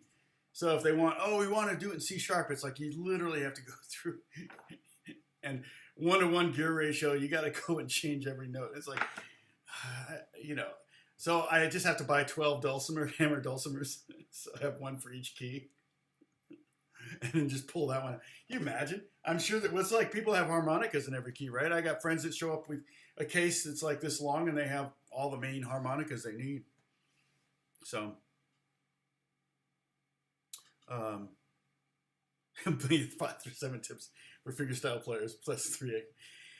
Yeah, and so I want to do 10. I haven't come up with them yet, but 10 tips for strummers. And so, you know, my strumming videos are pretty popular. I need to do another open tuning one if I can think of another excuse to do an open dadgad one or something. Maybe I could do a one on writing in dadgad. I like creative things, but I don't know. I think I just did a video that was like observations in dadgad. And so that's probably, I mean, that's, yeah, fairly recent. Fun would drop D tuning. No, okay. So open G2 tuning. Well, let me just search across my channel here. Dadgad. Oh, we did live stream on it. I forgot we did live stream on it. Introduction to dadgad tuning. Some fun scales in dad most. Yeah, I mean, play most any song in dadgad. Chords, I mean, that one's got 500,000 views. Introduction to dadgad only has 1,600 views. It's like, really? That play most any song in dadgad has 9,000 likes. That's crazy. The chords in the dadgad tuning, part 1 and part 2. Part 1 has 175,000 views. It's pretty good. It's an old video too. That one's from 2015. And I followed it up with the part 2. I did one even before those, way old, 2012, the inside out or messed up dadgad, where I reversed it and did it the opposite. And I was just messing around, and the people didn't like that one. Totally understand that. I should delete that. No, I don't need to delete it. It's fine. I need to go back and watch some of those. Goes, man, I used to be so young when I was 50. Okay, let's see. Anthony Quinn plays a Greek version of hammer and dulcimer. Oh yeah, Zorba the Greek. Santori, yes. I've seen some Santoris looking around, and yeah, so I don't know. I don't know that I want to get a hammer dulcimer. It's like for composing. If I were composing, I would get a hammer dulcimer because then I would just compose and make it in the key that the hammer dulcimer's in. That's what I would do. Oh, by the way, is Bob? You're here. This is a floating bridge, by the way. This is not fixed. It can move. I don't know if you can see. Yeah, you can see those 2 little white dots. My guitar tech put those on there in case I accidentally bumped it or something. In fact, it's a little off right now. I could move it this way. Well, it's hard to move with a. And the felt there is just to keep the strings from ringing out. Sympathetic. You know, like if that's not there and I hit a short chord, there's all that sympathetic harmonics and stuff that jump out. So technically, that's a floating bridge. But what you're talking about floating, oh, that was the other thing we were talking about.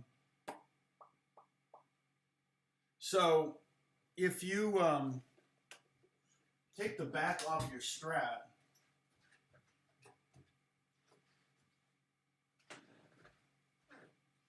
trying to see if all my Strats have backs on.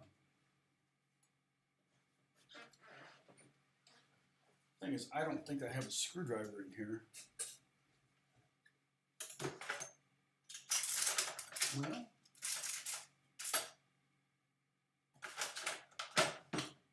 if I had a screwdriver, where would I be? If I was a screwdriver, where would I have?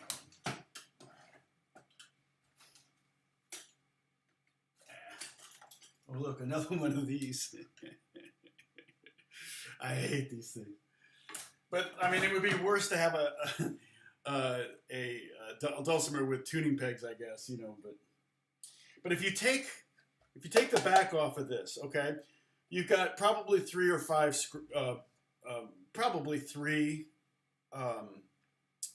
springs, and if you're like this one, the saddle is actually laying down almost. I would say the bridge is laying down almost too flat. It looks like it's touching. I'm not. You can see I've only got 3 strings on this, which is probably why. It's not getting any tension going this way.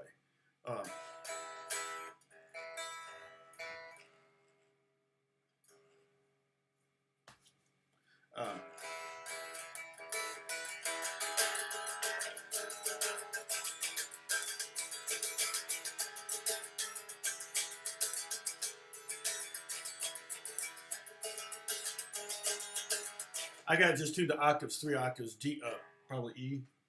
Yeah, E, E, E. For writing, it's just a fun way to write.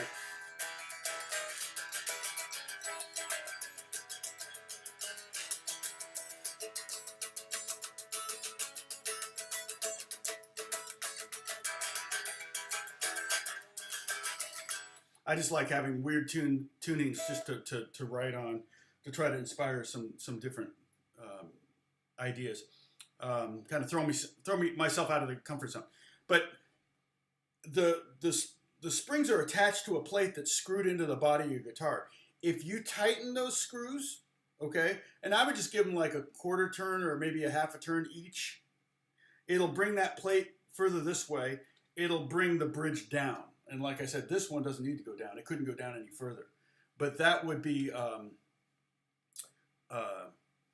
if I had a screwdriver, exactly. I know I have one in the garage. Entertain yourselves for a while. But yeah, so that's kind of the way you can adjust the tension on this. And you could also do one side more than the other if you're trying to kind of do some weird. Carl Verheyen has his set that if he pulls up on it, it goes up a half step or something. I don't know. I forget what he did. He did some trick with his tremolo, adjust his tremolo. This thing is really dusty. I haven't played it in a year, probably a year. But it's yeah, that's how you can adjust that.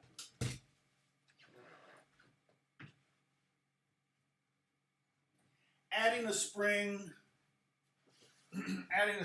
or taking off a spring, it's not necessarily the best way to do that. That's why that plate, has, it can be screwed in or removed quite a bit, and those screws should be pretty tight in there. All right. Okay. Let's see what else. I mean, it's just fun to hang out. Boy, that alarm went off this morning. I did not want to get up. I could have slept another hour easy, but you all were waiting, and I didn't want to leave. I didn't want to disappoint, but I actually need this more than you guys do. I need this interaction more than you do. I need the strokes. I need you all telling me how great I am. No, I'm just kidding. It's funny though when I tell people, "Oh yeah, there's a Discord about me." Well, kind of. It's about us, but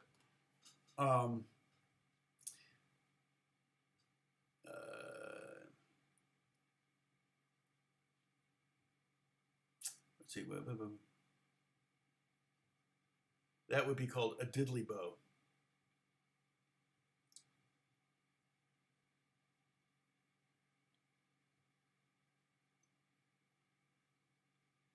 Yeah, so yeah, that would probably be your fix. I can't remember, Bob, if you feel like there's too much space there, but one of the things about playing a Strat, and everybody takes sips because I'm changing instruments like crazy. But yeah, if you tend to rest your hand on the bridge, which I tend to do, you're going to bend strings out of tune. So it's, you know,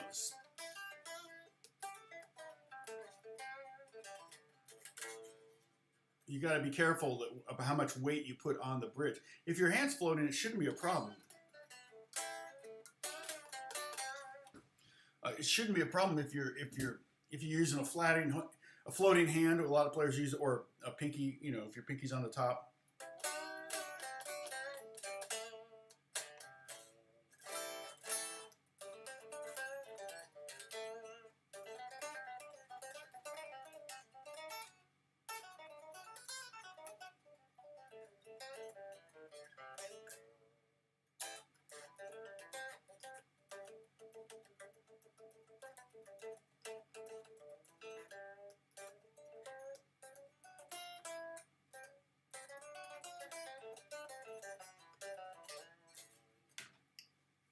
All right, now changing back to the acoustic.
Hooray for Tom!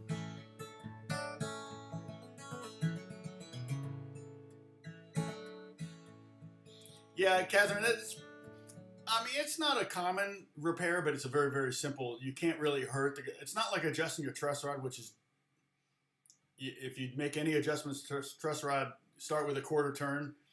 But I even forget sometimes which way, relief and, if you tighten it, it flattens it out. In my head, I'm thinking if you tighten it, it's going to bring this point and this point close together and it's going to bow it. But it's kind of the opposite. You tighten it, it flattens it out. If you loosen it, it should bow more. It gives it relief, I guess. Yeah. But as far as adjusting that adjustment, that's one that's pretty easy to undo, and you can just leave the back off at the Strat for a while until you get it exactly where you want it. The right tension, you can feel it and everything like that. But taking off a spring, I've done that, but then you end up with kind of a really loosey-goosey one. If you're having trouble with, like if you're bending a string, like you're doing a lot of double stops, that's why like country players tend to use tellies. Oh, my telly's in the bag. Tellies, they're fixed, they're hardtail. It's called a hardtail. If it's not a whammy bar, it's a hardtail. That means the strings go straight through the body. And on telly, that's what they generally do. You can get whammy bars on telly. You don't really see Strat style. You'll see more of a Bigsby style, kind of the big mechanism. You'll see that every now and then. but when one of the problems with bending, like if you're doing double stops, like you're doing that kind of stuff. When you bend a string up, the whole bridge will kind of tend to go this way and bring all the other strings down pitch-wise.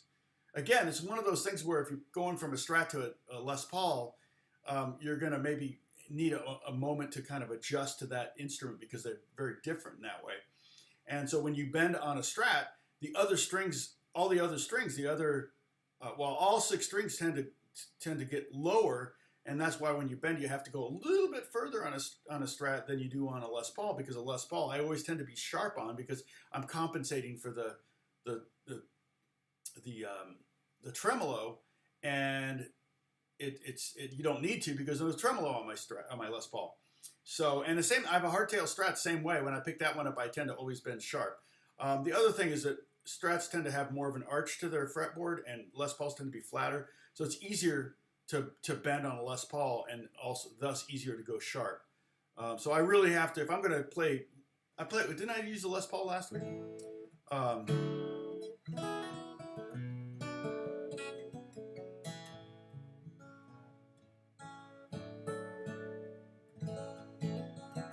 Okay, we're getting on to canoe paddles. Let's see.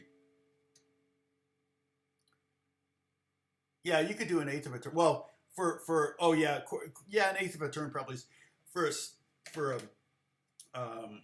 a neck adjustment. Maybe an eighth of a turn is probably a good starting place. A lot of guitars you can make the adjustments with the strings on it still. The Tele you can't. The Tele you have to take the neck off. The adjustments under on the neck. So let's see. Oh, cool! You fixed the slack on your Ibanez input jack. That's good. I used a pair of toothpick. Yep. Oh, I do that all the time. You can also put a little Elmer's glue in the toothpick too, and it gives it a little bit more. You could still unscrew it. It's not like that kind of glue, but it's not that strong of glue. But it kind of like wood glue. Elmer's glue is basically wood glue. Oh, I see. You're talking about making guitars out of shovels. Yeah. Ironing board, canoe paddles. But anything you can think of. It's true. Sam says, I noticed when I bought my Strat a couple of years ago, I'd been playing a Gibson ES335 and an Ibanez CN200, I'm not sure what that is, for that, and did not have that issue. Yeah. The Strat's definitely, there's a learning curve going from one style to the other, whatever your norm is. My 335, I also tended to bend sharp on. And you'll notice that guys tend to be Strat players. They tend to be Les Paul players. Guys and gals.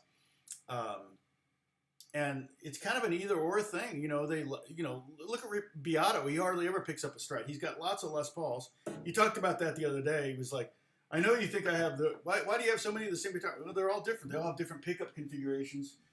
One had soap bars, which are single coil. One had mini humbuckers, which sound different than humbuckers. And one had humbuckers, and one had, I forget, something else. It was like they were all different. Different tops will make a different sound too. I don't know. The body, I think, has a lot more to do with the sound of a Les Paul than the top does. But Les Pauls typically, I think my standard is mahogany body with maple top. And maple's a very hard wood. Mahogany's a heavy wood. Strats tend to be ash or swamp ash. I'm not sure. But my main Strat, I think, is swamp ash. And it's not too heavy. Not very heavy.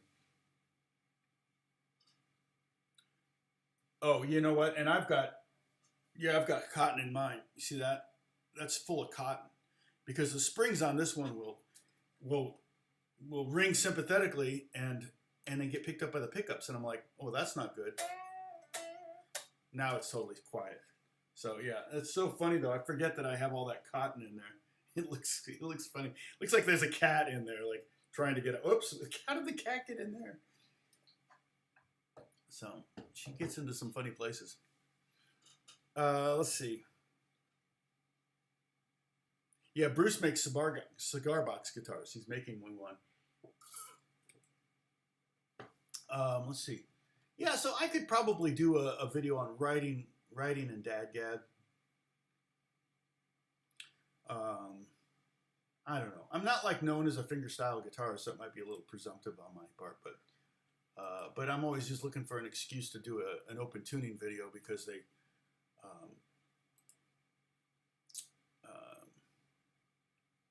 Yeah, and I'm up to almost to 105,000 subscribers there, Bruce. It was really moving. I mean, that new video really moved the needle on it. That video, if I look at the analytics on that one, and I talk about how I always lose subscribers on my live stream, probably because they're just like they're getting tired of notification. But it's starting to flatten out a little bit.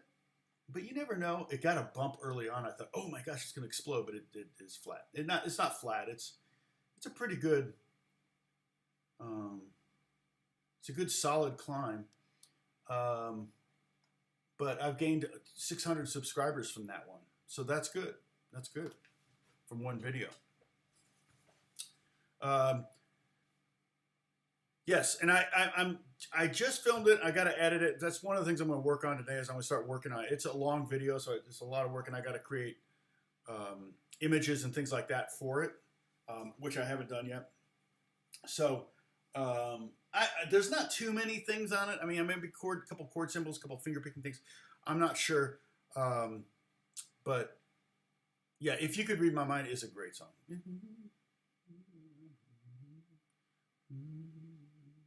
And I talk about playing. I think that song. See, it just depends on the player. Like James Taylor doesn't do the same thing twice. There are some songs you can play. There are some songs you can play like Dustin Wynn, which is the same pattern all the way through. So once you get the pattern down, then it's just a matter of learning that pattern with different string sets. You know, the middle 4 strings, the top 4 strings, the bottom 4 strings, the bottom string with the top 3 strings, and so on and so forth. Once you get that down, then you can play the song. So that's kind of the accompaniment aspect of it. Then there's the, like the...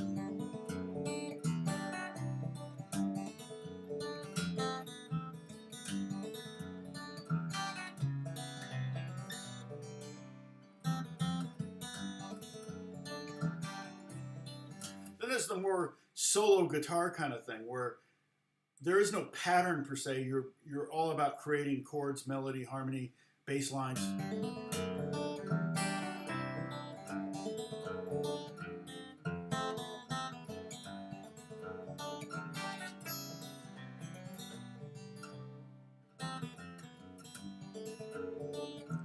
Six, eight.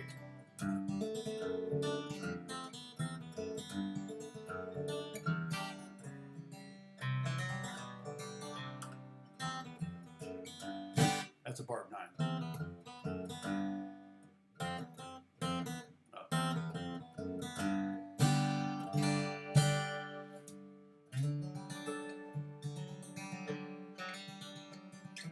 You like Canadian musicians, so you're a Bieber fan. I'm just kidding. Hey, sorry. What was the show that Emma was watching? It was like a Canadian show or something, and she just got in the habit of saying sorry instead of sorry. Sorry. I'm sorry. Country Road is a great song. Yeah.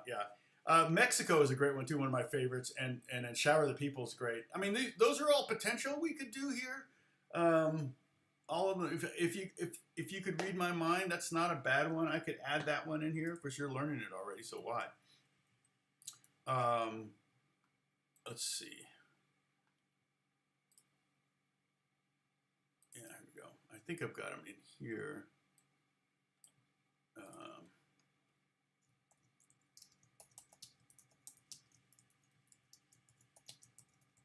I had Beth and the kids try to help me get some new ones. So we've done Wonderwall. So I got a list here that you can't see, or then it's no longer a mystery song.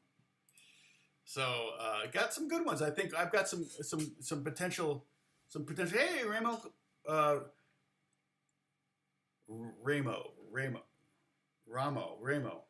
I'm guessing you're going to get a million welcomes right now. They're going to annoy you with welcomes. Joni Mitchell's great. No, she does weird tuning. She does really weird tuning. She's a freaking genius, though. And she also plays dulcimer. Like both sides now, I think was written on dulcimer, right? On Appalachian dulcimer, not hammer dulcimer, but Appalachian dulcimer, which I also played yesterday.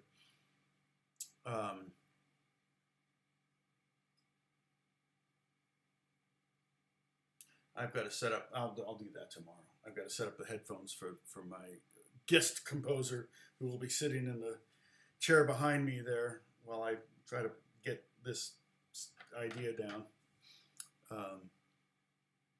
Yeah, it is a party. So we're in Finland. You're from Finland.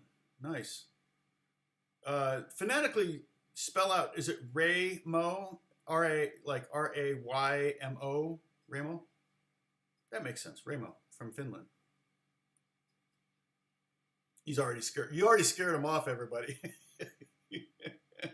So we're pretty much done with the lesson. So if you rewind this video, in about 20 minutes in, I start teaching. Somebody who guessed it? Was it who guessed it? Oh, Peroni guessed it, right? Any opinion on Fiona Apple? Not in particular. No opinion. But good folk songs. So, definitely had her thing that she does really well. Did she transition over to country music or something at some point? Your wife got Rush. Rush, yeah, that would be tough to learn. I mean, yeah, we could learn some Rush licks.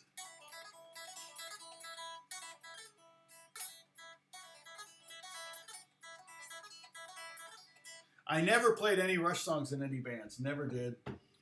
I played it with a drummer who idolized Neil Peart. I thought it was Peart for years, and it was Peart. So, who passed away just a few years ago. But yeah, Peroni guessed it. Dang it, that was quick. One chord and he got it. Now last week. Somebody got the song in 3 notes, right? It's like now that you know the song, oh well, duh. It's easy, but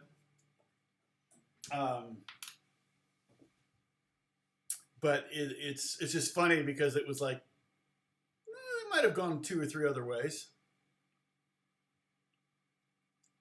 Oh, okay, you just checked her out. Okay.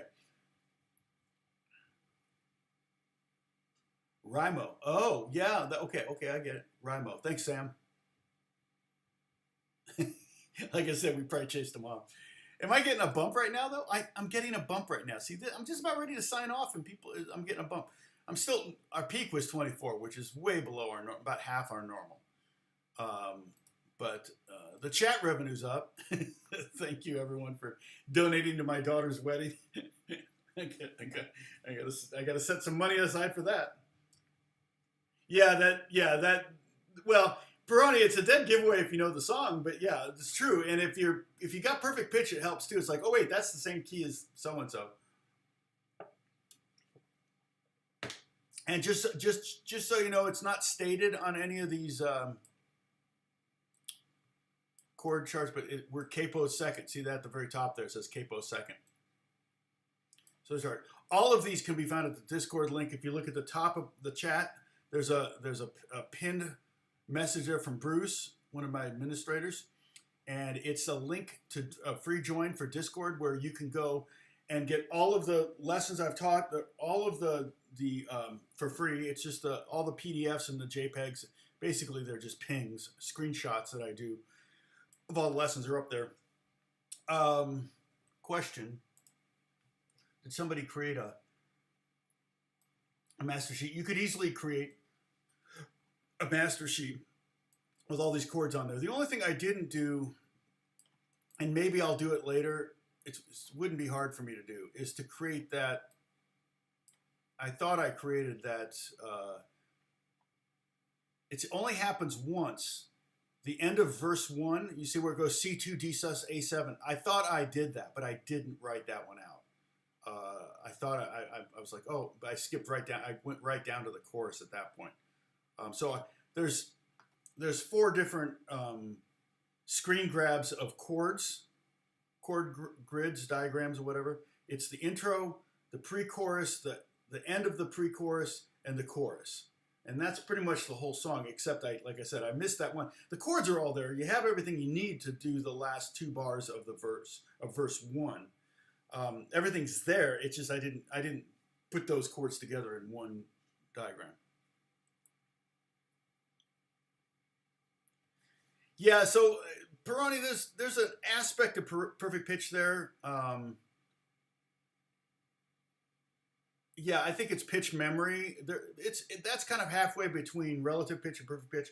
Relative pitch, most any professional musician is going to have relative pitch, and what that is if you play them an E and you say sing a G, then they can find a G.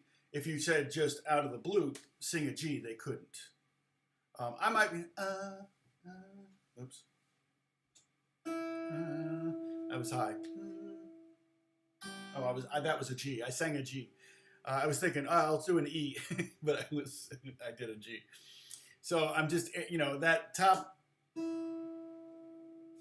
that note right there, an E note, is that top string open is a very familiar sound to me, obviously. But yeah.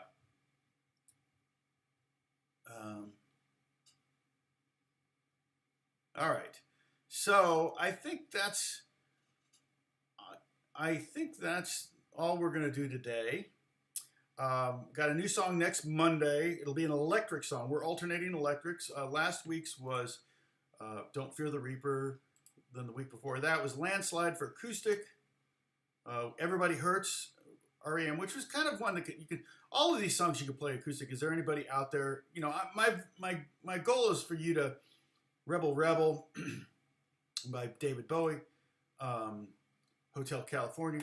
My goal is for you to be able to just play some songs, Roxanne by the Police, campfire songs. I mean, I don't know if you would sing Roxanne on a campfire, but you've got to hide your love away. Dazed and Confused you probably wouldn't do, but that was a good one for basic electric. I'm trying to keep it real basic. Free Falling's a great one. Everybody knows that one, so you could totally do that on a campfire. This one is actually surprisingly, people know the chorus, but like I said, you might be able to put together, like as we do these, you can put together a little book that you can bring, like make copies of and bring to the. I gotta find that. I told you about that brown book, that the Ichthus book. I gotta try to find that book that we all used at Young Life. I think it was actually a Young Life publication. It's been 60s. Let's see, 1970s Young Song book. And if I click on images, I guarantee it's there. Well, maybe not. No, there it is. That's it. It is a Young Life songbook. This is the one. Mine looked a little different than this. That's funny. It says 477 songs. But this is it. Let's see.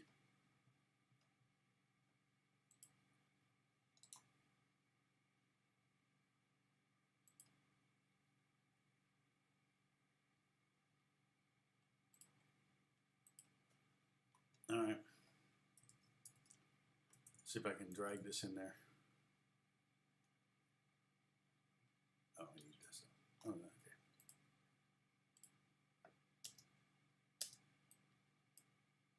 This is the book. Did any of you have this book? Can you remember this? That's a Wayback Machine right there. Oh my gosh. Oops. That book probably has some good songs in it, because it wouldn't just be Christian songs. It was like Beatles songs and Bob Dylan songs and Simon and Garfunkel songs in there and everything. Oh, you just got to quit your job so you can hang out with me, man. So wait, somebody said this is pronounced. Yeah, Freebird. We could do Freebird. I wouldn't mind showing you some of the licks at the end. I think they're a lot of fun. But Freebird is just this. It's kind of the.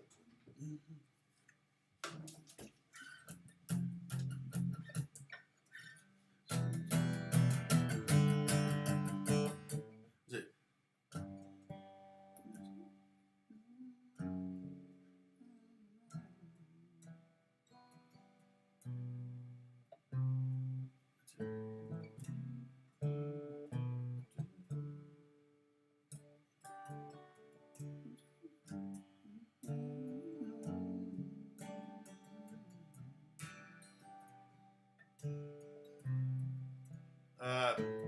I can.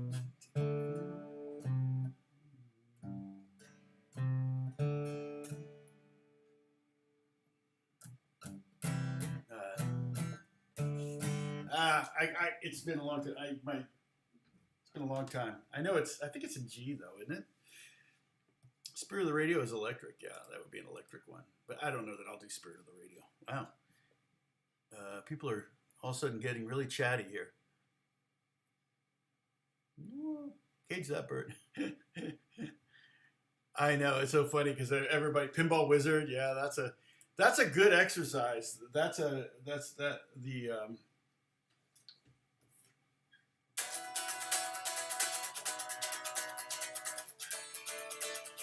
Work on those. And he's doing that, doing that free range groove kind of thing that I talk about all the time. Solid 16th notes. And that may or may not be the way he played it, but it's kind of like that. He may have actually done it. Yeah, that's Freebird solo. He may have done something simpler. He might have done something a little simpler than that. I'm not sure. But anyway, okay. I have to get some work done. I also have to start editing that video that I shot. I think I've got 40 minutes of video to edit down. I've got it all loaded in and synced up, which is good.